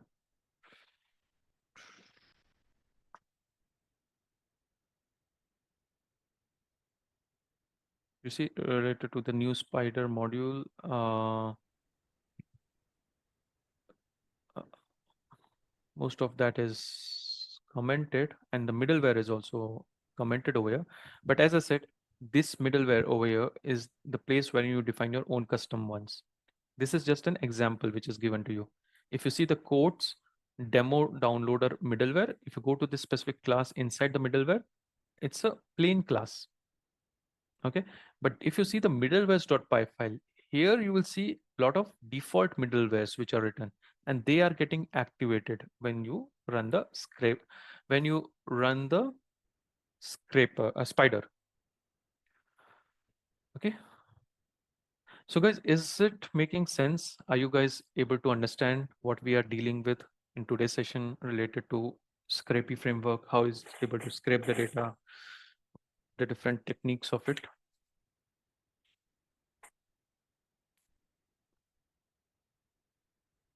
Okay, all right. Thank you so much for confirming. Okay, all right. Before moving ahead, if you don't mind, can we have a quick 5 minutes break, 5 to 7 minutes break, and then we'll reconnect back at 9:55. Okay, sure. All right. Thank you so much. I'll just quickly drop in a message if someone joins in between at 9:55.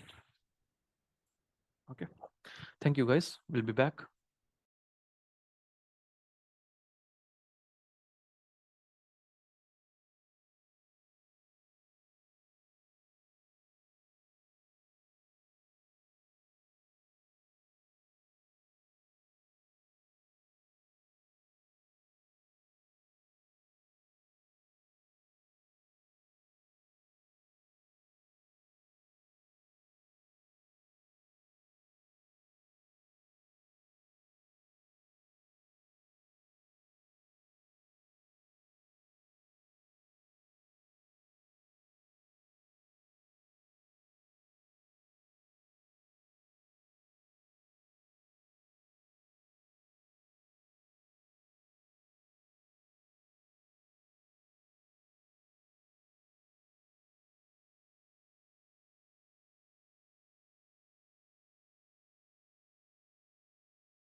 Hi guys, I'm back.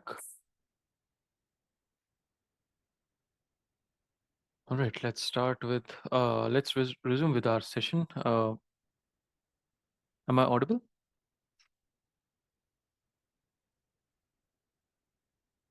Yeah. Okay. Okay, thanks for confirmation. So we were discussing about the output of the Scrapy uh, commands, and settings.py, middleware.py is what we were discussing. All right. Now this was a very simple use case. We basically tried to find out the quotes. Okay. In fact, we tried to find out the title. Uh, Accidentally, I have mentioned the selector for quotes over here. No problem. This was the selector for. This was XPath basically, right? Response to.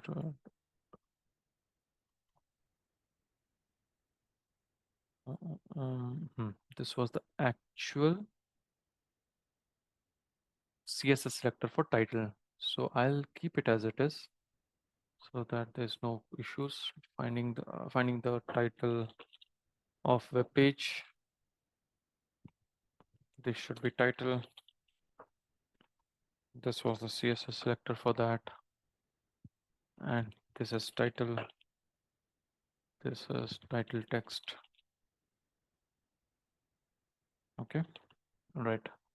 And quickly I'll reconfirm if my Scrapy is working fine or not. So Scrapy crawl, name of the spider. So here the name of the spider is code script. Scrapy crawl code script.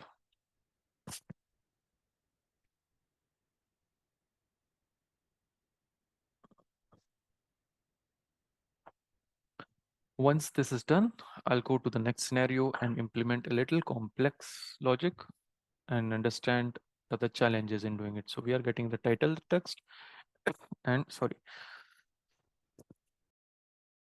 and codes to script, which is the title.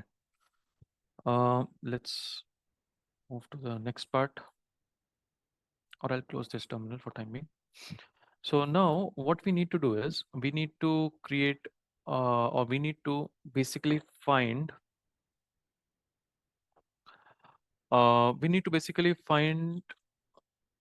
uh, all the quotes along with author, and let's say all the tags. So quotes, author, and tags we need to find, correct? So how do we find the quotes? For quotes, we have already created that selector. We already have that selector logic, and it is present in the Scrapy shell. So if you go to the Scrapy shell, all I need to do is scroll a little down, and you see these were all the quotes. We got it from the XPath. Let's choose XPath, no problem. So all I can do is get all quotes, comma authors, comma titles. We are doing it for the one page, but how we would implement for all pages is something that we would also check. So if I want to find all the quotes, so I'll mention something like all, sorry, QOTES. Okay. And now I'll try to basically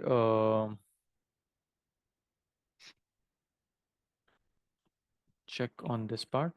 Let me quickly inspect this.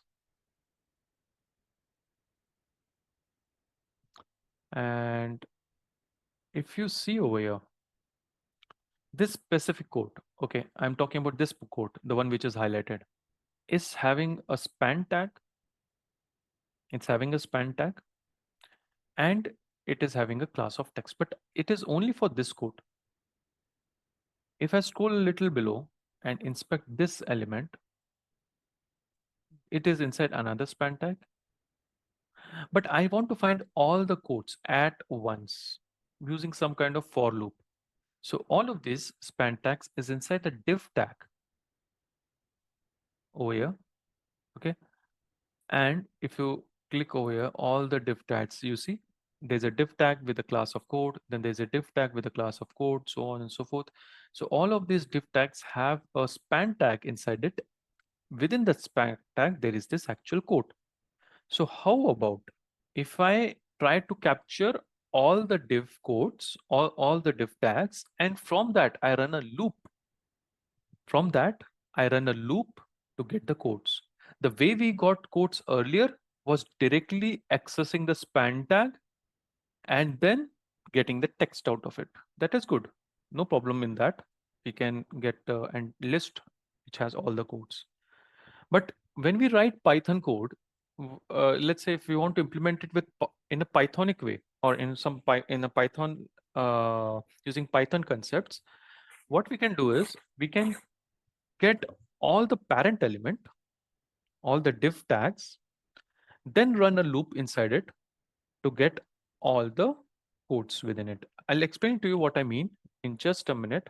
So let me mention this as, since these are div tags, so I'll say all div codes is equal to, you can use anything.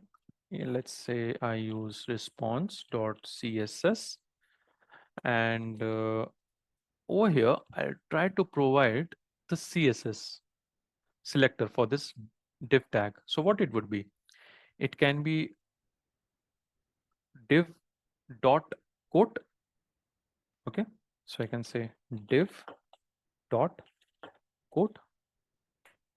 There's one more way of doing this, guys. I mean, I'll copy this, and if there is some problem, let's say you are new to CSS selectors or XPath, of course you can use selectors hub, but I have not shown you selectors gadget so far. So what you can do is inside Chrome, you can install selectors gadget, which I think mentioned on the second day how to do it. If that is not clear, please let me know. I'll explain again. But if you have done that, and then if you go to this website, target website, enable the selectors gadget tool, which is at the right side over here. I have clicked on this. I am interested in this. Okay, so I clicked on this. So all the codes are getting highlighted. All the codes are getting highlighted over here. Or let me do one thing. You see over here? Or let me disable and show it to you one more time. I am interested in everything. I'm interested in this entire div tag, this entire container, in fact. So I'll click somewhere which selects everything. You see over here, what is the CSS selector it's showing? It's saying as dot code. It's nothing but the same thing. If you go into the inspect element, you see div dot code. Okay, it's not mentioning div over here explicitly, but no problem. I think div dot code is unique on this page, and hence it's not mentioning that in that tool. And even if we write dot code, this should work fine. That is what my assumption is. Or else, if we want to make it more robust, we can write div dot code. No problem. No problem with that. It will give us all the div tags which are present and have a class value of code inside it. Now, once we have this, it contains everything. It contains the code, it contains the author, it contains the tag. And that's the reason I am interested in getting this whole container over here. Instead of just going ahead and parsing, instead of just going ahead and getting the selectors for these codes that we did earlier in Scrapy Shell, I am interested in getting the container selector. Within container selector, I'll get the author, code, and tag. Clear? Now, if I want to run a for loop on this, so for codes in all div codes, I would like to say codes. Now this time I will not use response. I'll use codes. Response is the entire DOM. Codes is a subset. It's codes is nothing but that div tag that we are saying. So codes, and then you can apply either XPath or CSS, whatever is your choice. I'll stay with CSS today because we have not used CSS earlier. So I'll focus more on CSS today. So codes.css, And now let's say whatever we are trying to find the quote over here. So quote is equals to this. And then the next line I would like to find the author. Author is equals to something. And next line I would like to find the tags. Tags is equals to something. So quotes.css. Now what is the selector for the quote? So we'll go back to our web page. This time we'll inspect the quote specifically. It is span and it is span.text. If you write the CSS selector for this, it will be span.text or it could be just dot text also. Why? Because let's verify this in selectors gadget. I go to selectors gadget. This is from our previous instance. So how do I disable it? You have to again click on selectors gadget to disable everything. Again click on it to enable now. And now I'm interested only on this quote. If I click on this, all the CSS selectors for all the other quotes also get enabled, and see dot text is showing. It's the same thing, span dot text or dot text. They are mentioning dot text over here because span dot text is unique across this DOM for this specific web page. Hence, they are only mentioning it as dot text. So you can write dot text over here. This time I'll try to refer selectors gadget, or you can also mention span.text, whatever is fine, and you will get the quote, which is present inside the quotes. So this loop will run for around 5 or 10 times, whatever, and for each iteration, it will get the selector for that quote. Are we getting it? Any questions so far? No questions? Okay. All right. Now, once we get that element, what's the next step? I am interested in the text of it. How do we write that? How do we get the text? From this span.text selector, we have to make use of double colon text. And to get rid of that selector query, I'll make use of the extract function. That's all. Likewise, for author, let's quickly go to the author, inspect this.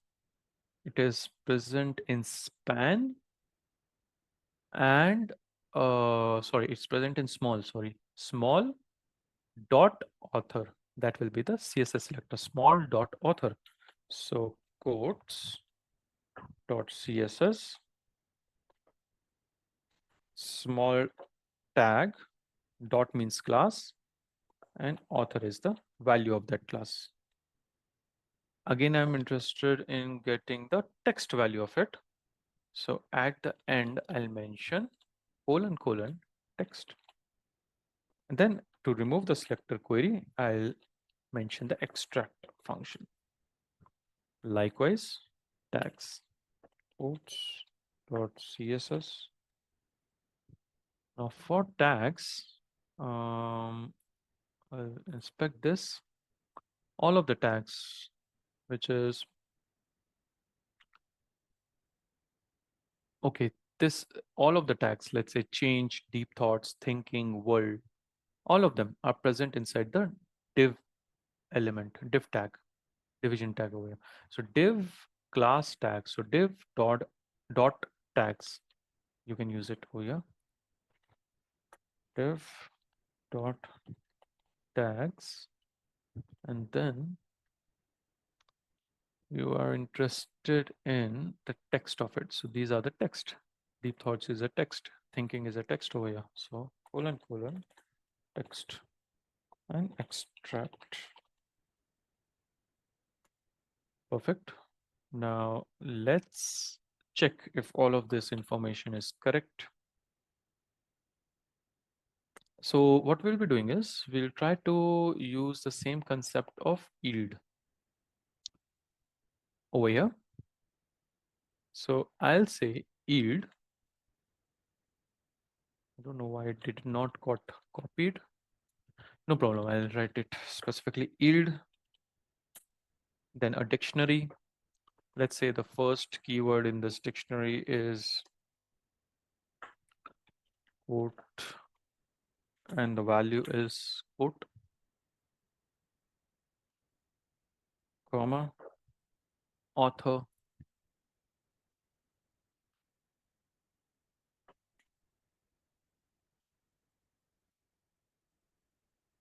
the value is author,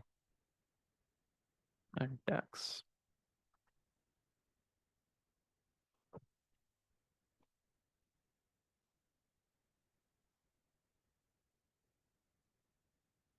All right. So we have a dictionary, and this dictionary will be returned in the output. And just for testing purpose, I'll comment the above two lines, title and yield, because we have already verified that. So that should be commented. Right now, we should get quotes, author, tags in a dictionary format. So I'll go back to my terminal, clear this. And if you run, okay, if you run this, it will run this Python file. I want to run Scrapy crawl, name of the bot. So what's the name of the bot? Code scrap. Run this.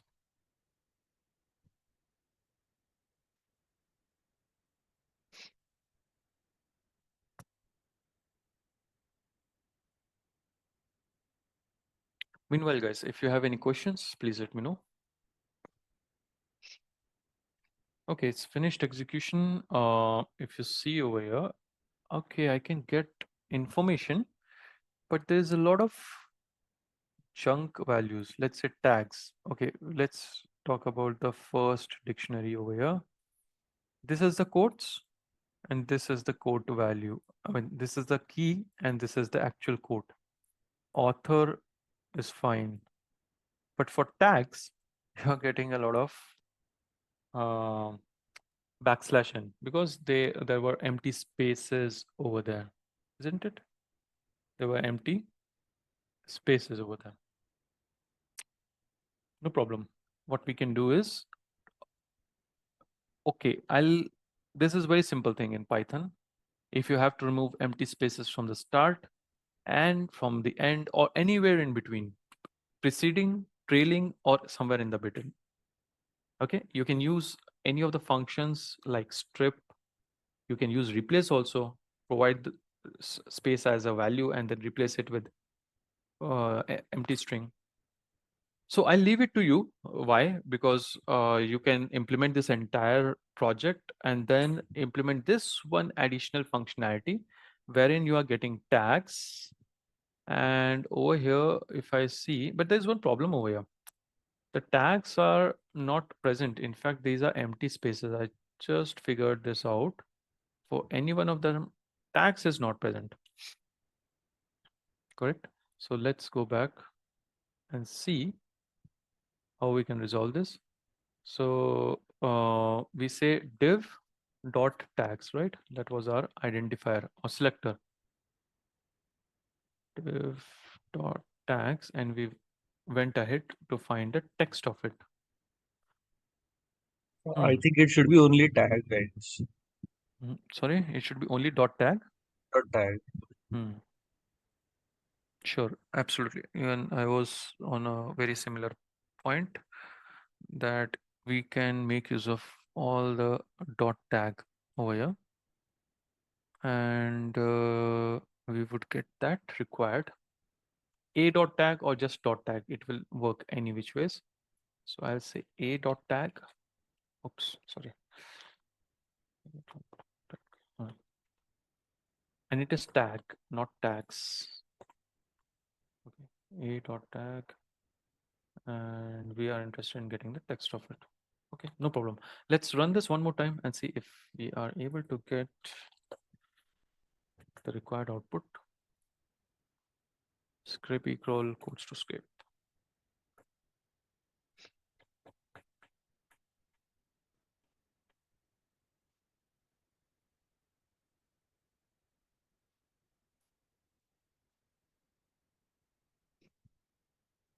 Okay. Now we are getting tags as empty. Reason being, why tags is empty? Because This is an object. It's not able to identify the tag.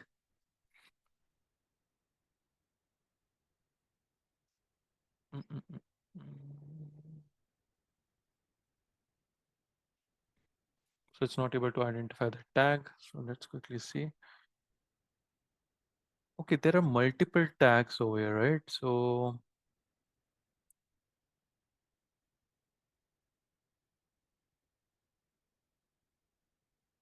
hmm. So what we can do is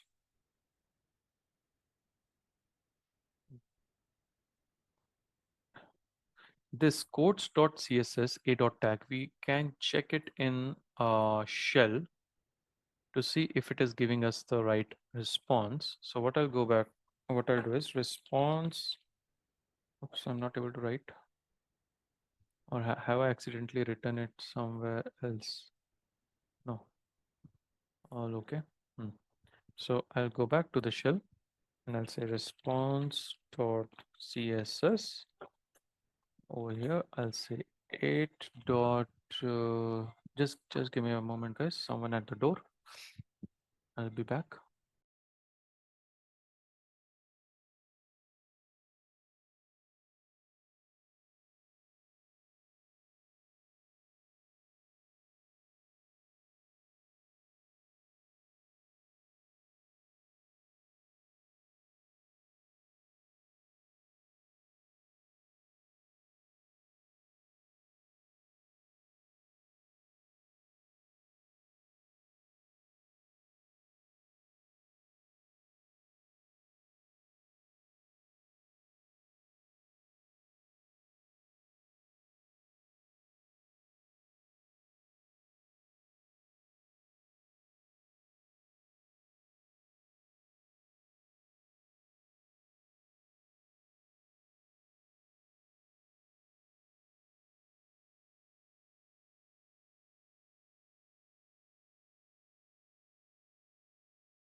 All right, guys, I'm back. Sorry for that long delay. So what we are trying to do is we were trying to find a dot tag, right? Response.css a dot tag. We get all the a tags, and then we are trying to extract. We are trying to find the text. So which is colon text. Okay, looks good. But we are getting all the tags. Change, deep thoughts, thinking, world, whatever is present on that page, we are getting all of that information.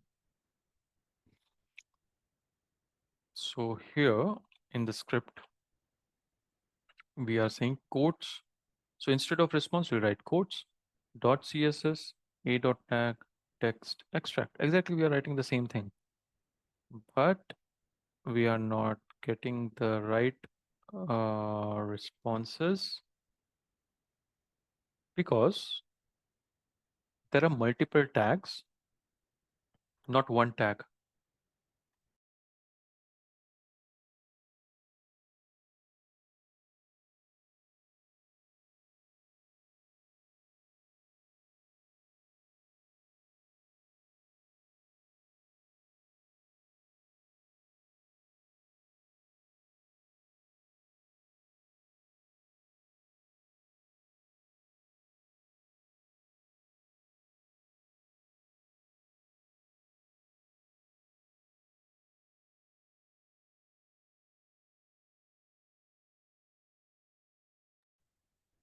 Uh, can we print that code there?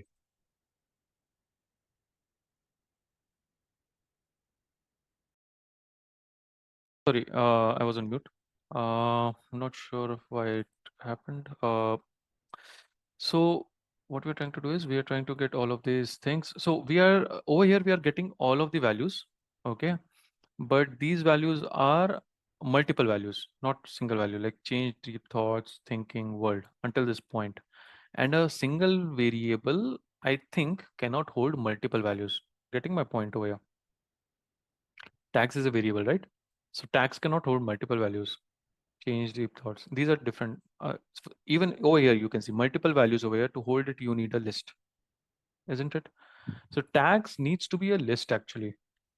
Needs to be defined as a list, as I think. I mean, that's not what I'm 100% sure, but tags needs to be a list. And once you get the value, you should be appending to that list.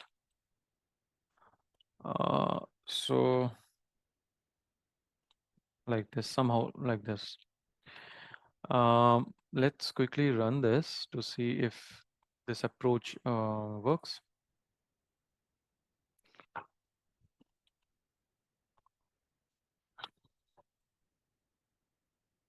Sorry, you were saying something. Someone was saying something. Please let me know what exactly it was.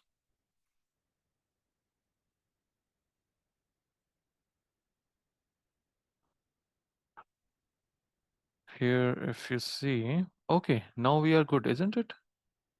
We get tags, but again, there's a little problem. I'll solve it, but at least we are getting the tags over here, quotes, author, tags.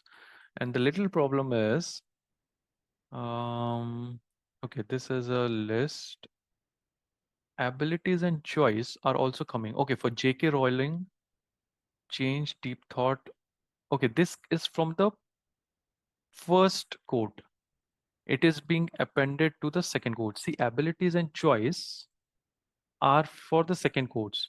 But since we have written tags.append, it has appended this quote with this quote. Did you get the situation? But anyways, our initial issue is resolved. And the problem was the same thing, that the variable cannot hold multiple values. So we need a kind of an iterator over here to hold multiple values. Sorry, someone was saying something I missed in between. Would you like to say what exactly it was at the start? Well, actually, I was saying that if we can print codes at that place, so we can understand what was going on. Print quotes at which place At here? every instance. Okay, like at every iteration of the for loop. Yeah, if you print that quotes, Okay, and then we would, but at the end we would get that quote only, right? The actual text. We are actually not interested in the text over here for quote and author. We are more concerned about the tag over here. So if I print quotes, you are saying this quotes or this quote? yeah, first one. Quotes, this one, huh? Yeah. This makes sense because if you print quotes, then you will get the exact element, and in that element we have to find out our tag that will help us. Okay, that is also approach is fine. We can do that. But however, the issue is solved. All that we have to think is how we can get rid of this append thing. So what you can do is, once you yield it, okay, there's two CSS a tag href extract. It will give you href. Will it give me href? CSS. Acha, CSS selector a dot tag colon href. Will it give me href? It will give you, I think, the value of href, or I think you need to write it in a different way. Attribute href, you need to write it. Something like this. Try this one. Okay. Instead of href, attr, inside that, pass this. Try this one. Okay. And let me know if it works.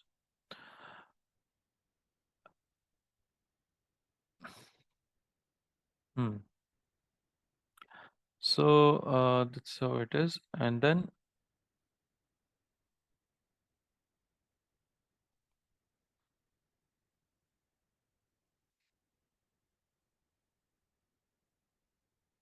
what you can do is, just for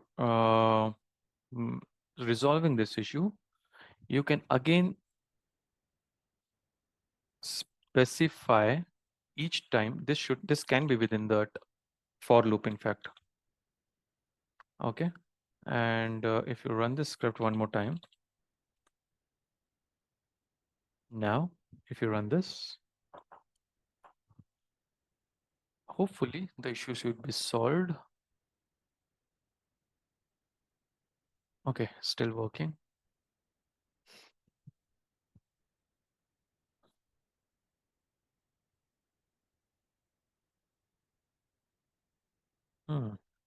Looks like it works, isn't it?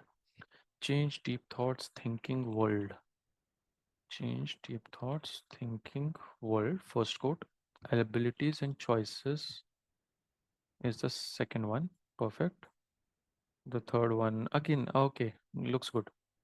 So now it is basically giving you the respective tags for that respective code, and it's not appending it. We just brought the tags inside the for loop, so every time the for loop run, it gets initialized with an empty list. Just a tweak over here that we did. Any questions so far, guys, on this implementation?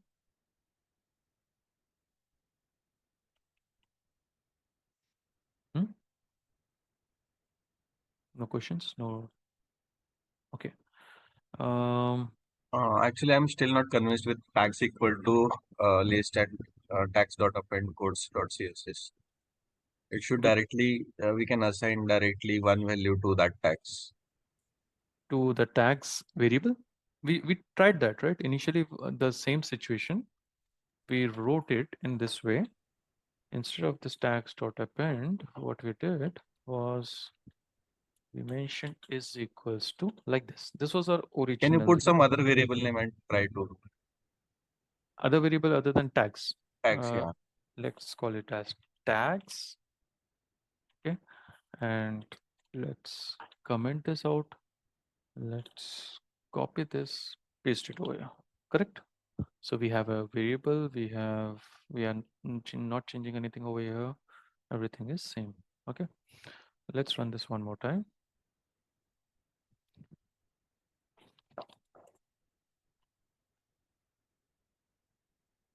Um,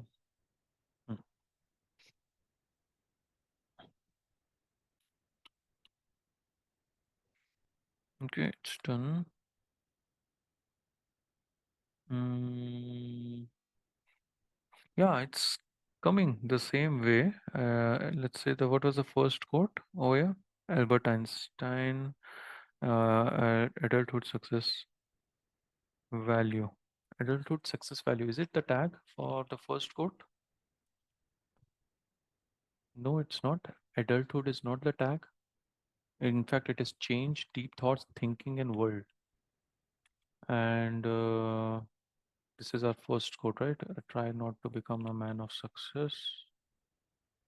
No, the quote is also not correct this time. Let me quickly check from the beginning.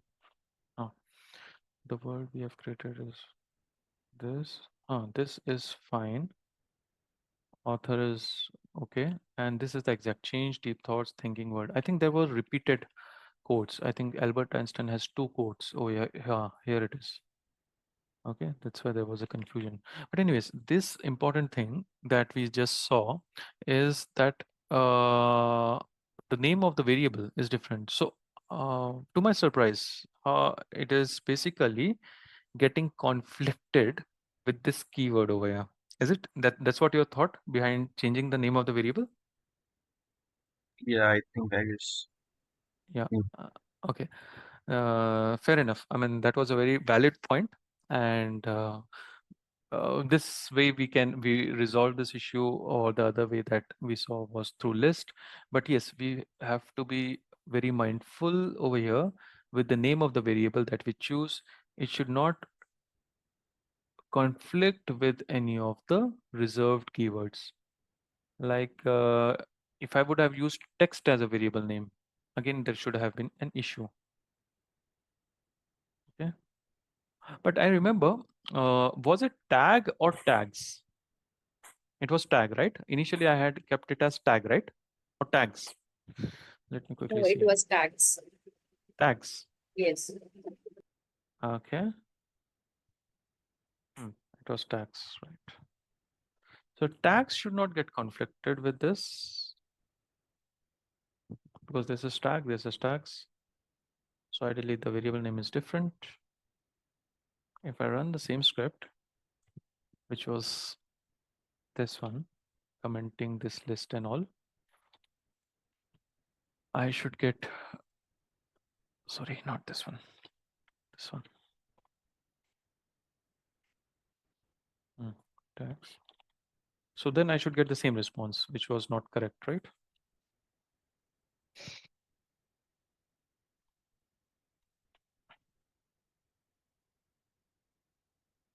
Extract. Okay, parenthesis here.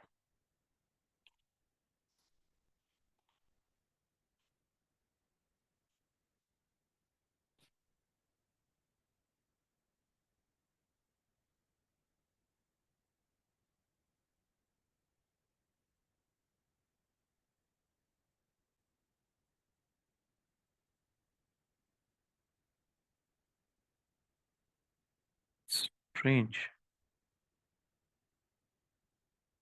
We are getting the output over here. We're getting the responses. Uh,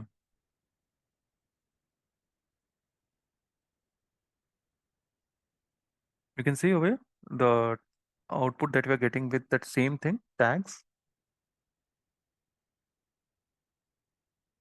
Yes. Quite strange because we were not getting the same answer earlier.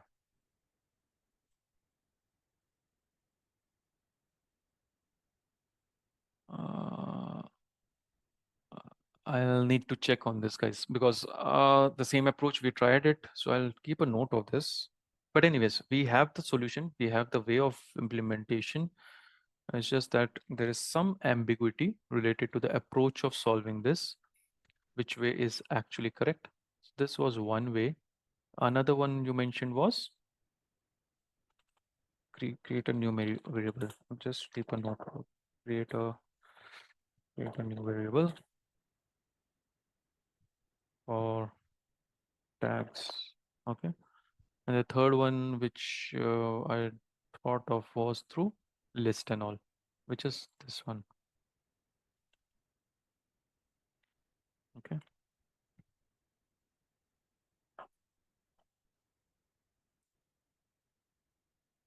This is my method one. No problem. I'll check on this later to see what exactly is the problem, why it's behaving the way it is behaving right now, and why it didn't work earlier. Uh, any query for this part, guys, or anything related to Scrapy that we have discussed so far in today's session? Before we move on to the next part, which is pagination. I'll like to get this same data, but for all the pages now. Any questions?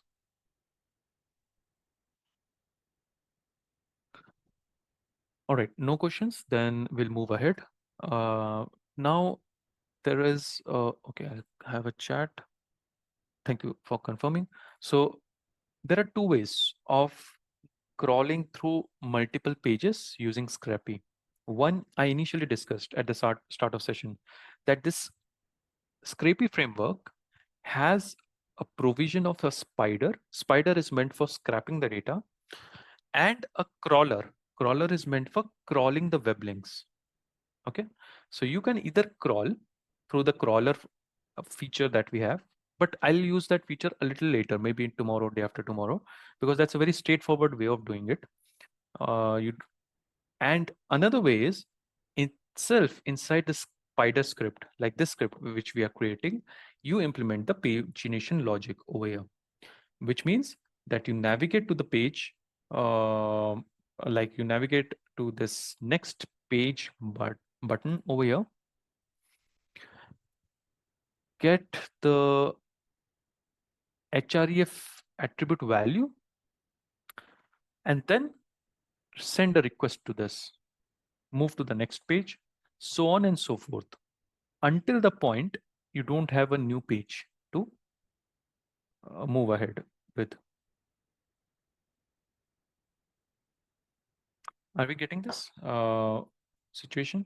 So you can crawl through multiple pages and then you can implement it. So let's say, let's do one thing. I've already selected this, inspected this, right? So we have a href. So let's write. Okay, I gave you a one what to say, assignment kind of thing, right? Earlier, sometime back in today's session itself, like provide me a CSS selector, provide me a CSS selector for this specific element. How you would write a CSS selector? Does anyone have any answers for this? If I want to write a CSS selector for next button, take 2 minutes and let me know if you have answers for this.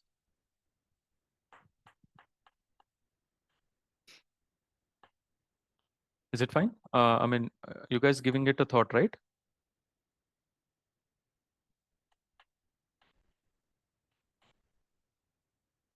Yes, are you there? Am I audible?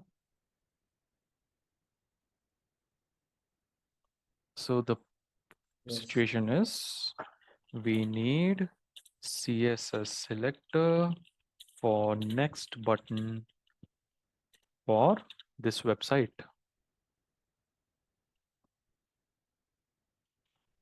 Okay, so take 2 minutes and let I really would like to see the answers that you have, because this is a little tricky to do, and you can use any logic. Use CSS selector. Of course, XPath is very straightforward. Try this and we'll get back in like 2-3 minutes.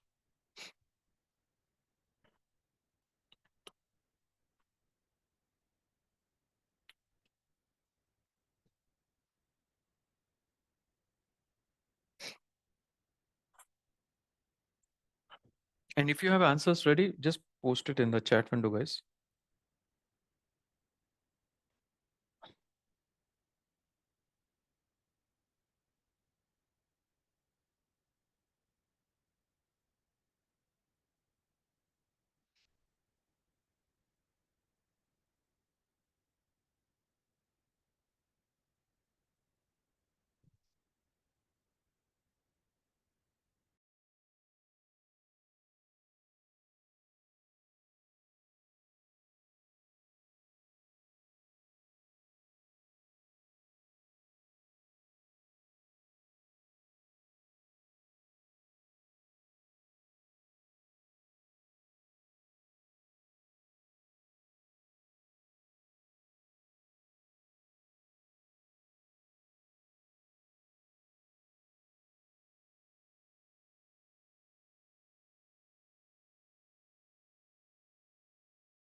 All right, guys.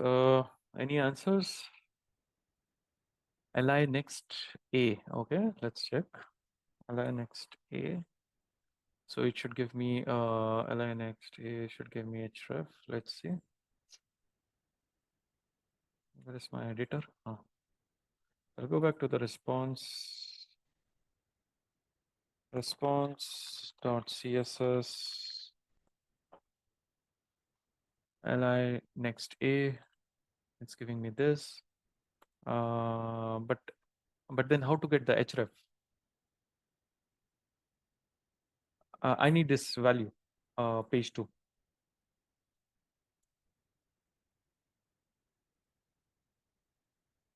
So let's do extract on top of this.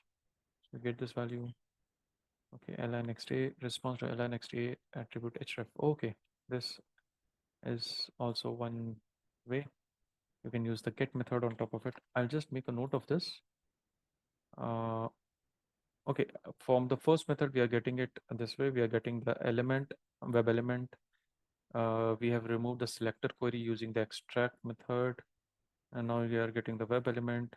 Now here you need to get the href value.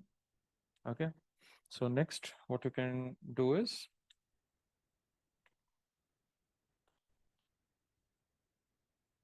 okay, so here you have done colon attribute href, you get the value. You have specified, you have not specified it inside parentheses. Let me try this way also. This is your response, your answer. Li next attribute href, you are getting an error over here, right? Because colon attribute, and then you need to specify the parenthesis over here. Okay, just a minute. There needs to be a space here. Still, the problem is with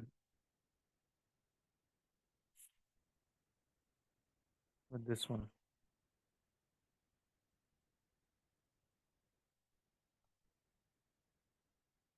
Okay, so you have to provide it inside the parenthesis. Yeah, it's the same thing that I'm running, right? It's the same thing. If I copy paste this one that you have given, and I'll run it over here.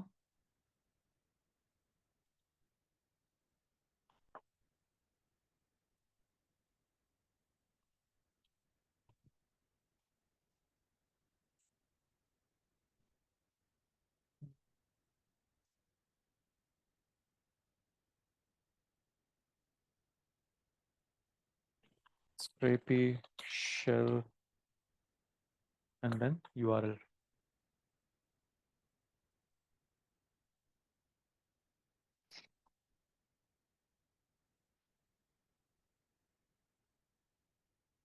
Scrapy shell and then the URL. So here we'll get the response.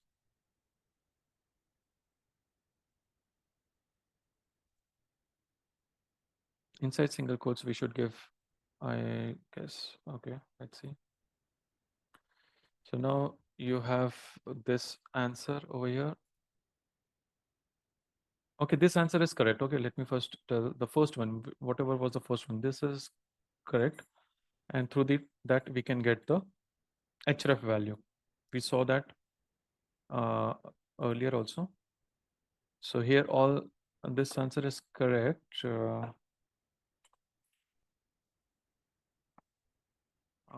Except you can provide this over here, parenthesis, and this over here. And then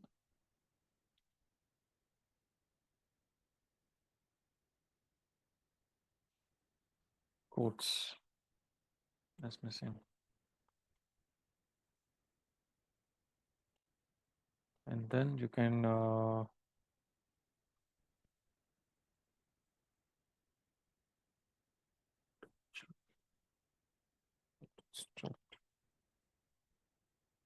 now you're getting the right answer. Just use, you can use extract or you can use get. Get is better way of doing it because then you get the actual value, which is your text. Cool. So we can use one of these ways, one of the ways over here to get our href value to get our href value using CSS selector. And instead of this arrow over here, why not we directly, I mean, just a thought. I use the same concept, okay? Copy this and then paste it over here. And then instead of this pointing to the anchor tag, what I'm trying to do is I put a space over here. Then will it not give me the right answer? Let's check. It's still giving me the right answer, right? So you need not make a relationship between the parent and the anchor tag, child tag. With this symbol, you can keep a space in between and still it should give you the right answer. Just one another way of doing that. I actually want to show you one another way of doing this using a combination of CSS and XPath. Okay, so what I want to do is until this point of selection of until this point of selection of the list element, until this I'll use CSS, and for anchor tag I'll use XPath. We'll see that in just a moment. Or I'll say until finding out the list tag, I'll use CSS along with anchor tag, and to get the href value, I'll use the XPath. So just stay with me. I'll try to explain what I mean. I'll say response.css li.next. Okay. Then I want to refer to the anchor tag. So space A. So space A. Perfect. Let me hit enter and see if I get the value. Yes, I do get the value. After that, I write XPath and then provide the XPath for href attribute. So I want the value of href attribute. So I'll say XPath @href. It will give me the value of href attribute. Let's see. Yes, it does. And I just need to remove the selector query. So all I need to use is either the extract function or the get function on top of this to get the value. This technique is basically using both CSS and XPath. CSS until a point, and then XPath to get the value of the href attribute. Are you guys getting this? Any confusion in understanding this, how we implemented this way? If there is no issues, then the process is very simple. All that we have to do is I'll go to the next page. In fact, outside this for loop. So where is this for loop? Here it is. So somewhere here, I'll create a new variable called as next page is equals to, and let's take the selector over here, which will give me the value of next href attribute of the next page. Okay. So now we have a next page, or there's a better way of doing it, is it? This is a next page number. Let's call this as next page number. And the next page would be a concatenation of next page number and the base URL. Something like this. We have not defined base URL. We'll just do it in a moment. But next page number will be the concatenation. Why I'm saying this? Because if I go to the second page, you see it gets appended over here as in suffix to the base URL. So this becomes my base URL. So I'll say base URL is equals to this value, which is this base URL goes to script.com, and this becomes the next page. In fact, we don't need to write this slash over here because we'll get it from the next page number, which is slash page slash 2. Okay, and now this is our next page. We will use this next page until what point? Let's say how many pages we have. I'm not sure, honestly. I don't remember. We can make it more dynamic, but I'll tell you the dynamic way maybe tomorrow. But let me see if I have 15 pages over here, slash page slash 15. No. 10. Yes. 11. Okay. Until 10. So we have 10 pages. So right now I'm just little bit of doing a hard coding programming over here. I'll run a for loop for 10 times and try to go through each of the page. But tomorrow I'll give you a more dynamic approach, like without providing a value, a hard coded value like 10, 11 or whatever, how you can do pagination and pass through individual pages. So I'll say this class that we have, right, just coach to spider. I'll copy this class and we'll create a variable for here, for over here. Okay. You can use the page number variable also. So if page number or next page number is less than 11, then you can do this next page number. Sorry, next page number. We have to increment it by 1, right? So we'll just write it this way.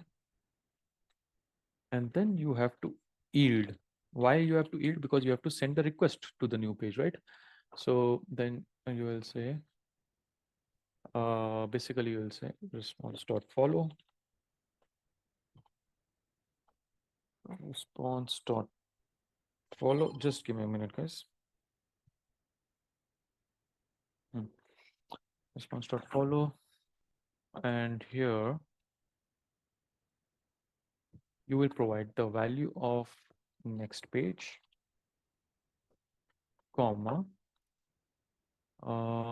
You will also need to get the response back to the parse function, right? So you will write self.parse. Okay, if this part is not clear, guys, don't worry, we'll check on this tomorrow. I'll just mention the code over here. Just remember where we were.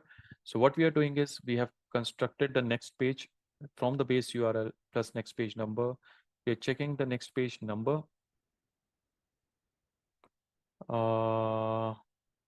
We are checking the page number. No, this is wrong. This is wrong because next page number is a value of slash page slash 2.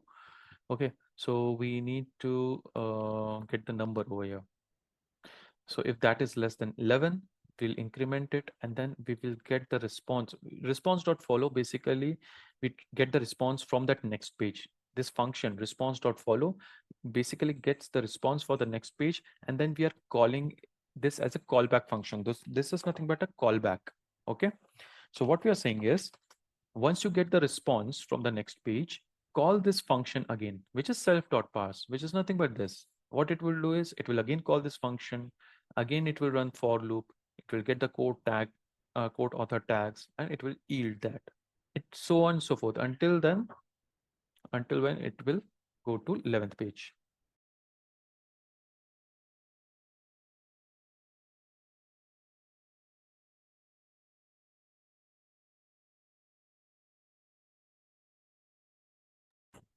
Okay, so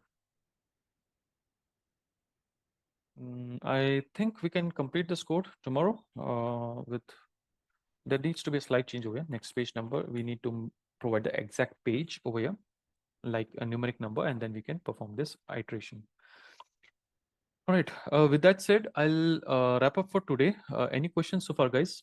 And for this part, I'll comment it because this is not yet implemented. Sorry, my habit of PowerShell. Makes me forget that I'm working in Python.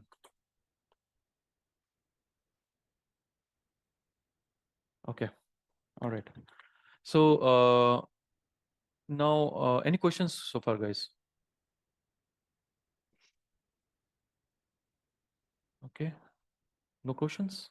All right, we'll wrap up for today, and we'll complete the remaining part tomorrow for this specific use case. I hope all of this session was informative, and we'll meet tomorrow. Okay, guys, for assignment, you can just try to implement the same logic through Amazon.com or through any other website of your choice. Okay, try to implement the same logic of Scrapy on any other site. Like try with Amazon.com. That would give you a better idea. Try to get the, let's say, name of the appliance, price of the appliance, some other details, and so on, product information, so on. Okay. For assignment by Scrapy with Amazon.com. All right, we'll meet tomorrow, guys. Thank you so much. Have a wonderful day ahead. Take care. Bye bye. Okay, sir, can we have a few minutes for my question for applying? Okay, yeah, absolutely. Sorry, I completely missed on that. Please tell me. Please share your screen. Sure, sir. I am unable to share the screen, sir. Then in that case, who is the host? KM Core is the host. So we have anyone from KM Core? Aman, Now try is there? sharing a screen. See if one screen is visible, then another cannot share. Okay. You have to first stop. Yeah, I've stopped my sharing.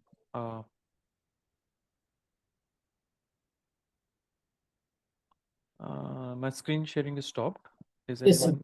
Yeah. I'm unable to share now. Sir, on this other page, we have to go to this section and then apply some particular zip code. And then I want to create the crawler for that. Just when we try to hit the base URL, then using BS4 and request, I'm unable to do so. For that, we need to Can you apply go the back to that point wherein you need to get the data? You need to click on this Kroger. Yes, sir. After applying this base URL, then I have to like apply the zip code here. See, this is a frame. Firstly, try to understand this is not URL. Okay. If you try to get this information, this entire box that you see over here, right? Are you getting this box in the DOM? Not sure, sir. Okay. I'll give you hints over here. Okay. Try to check on those hints. Okay. This is a frame, and I think this frame is coming from an external script, which is not present in this document object model, right? So Yes. over here, you cannot directly navigate to that element and select that element because it's a dynamic element. So here, what you need to do is, have you tried Selenium on this? Not yet, sir. Okay, do one thing. From Selenium, send a GET request to this base URL. Then through Selenium Actions module, click on this using the click function. Click on that specific button. The moment it appears, your X frame appears or your frame appears basically, then try to get the DOM information. Okay, sir. Okay. Once you get the DOM information, save it in a text file. And now use that text file to get that element that you want to find from that frame. How to save it in the text file is simple, like use a Python code, open function, whatever information you get, save it in that file in the right binary mode, and you get a text file over there. Why I'm saying this is because every time, I'm not sure this site allows you to scrape every now and then. So normally what you can do is you can capture the information, save in some static file, and then use that static file for parsing that element. Okay, sir. You understood the approach, what I'm trying to say over here? Try Yes, with Selenium. I'm not recommending Splash right now because I have not discussed anything about Splash so far. If you know Splash, then that's excellent. Try with Splash. It's very easy to work with frames and dynamic elements. Or you can read about Splash framework, Splash library in Python. Okay, sir. Splash with Lua as a programming language will help you achieve this in a better way, better than Selenium. But I'm suggesting Selenium right now because you're familiar with it. Yes, sir. Okay, all right. Let me know about these results, and just if you can open this inspect element, scroll up a little and zoom in. No, the bottom. Zoom in a bit.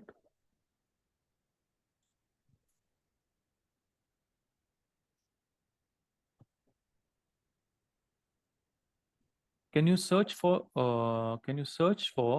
script over here?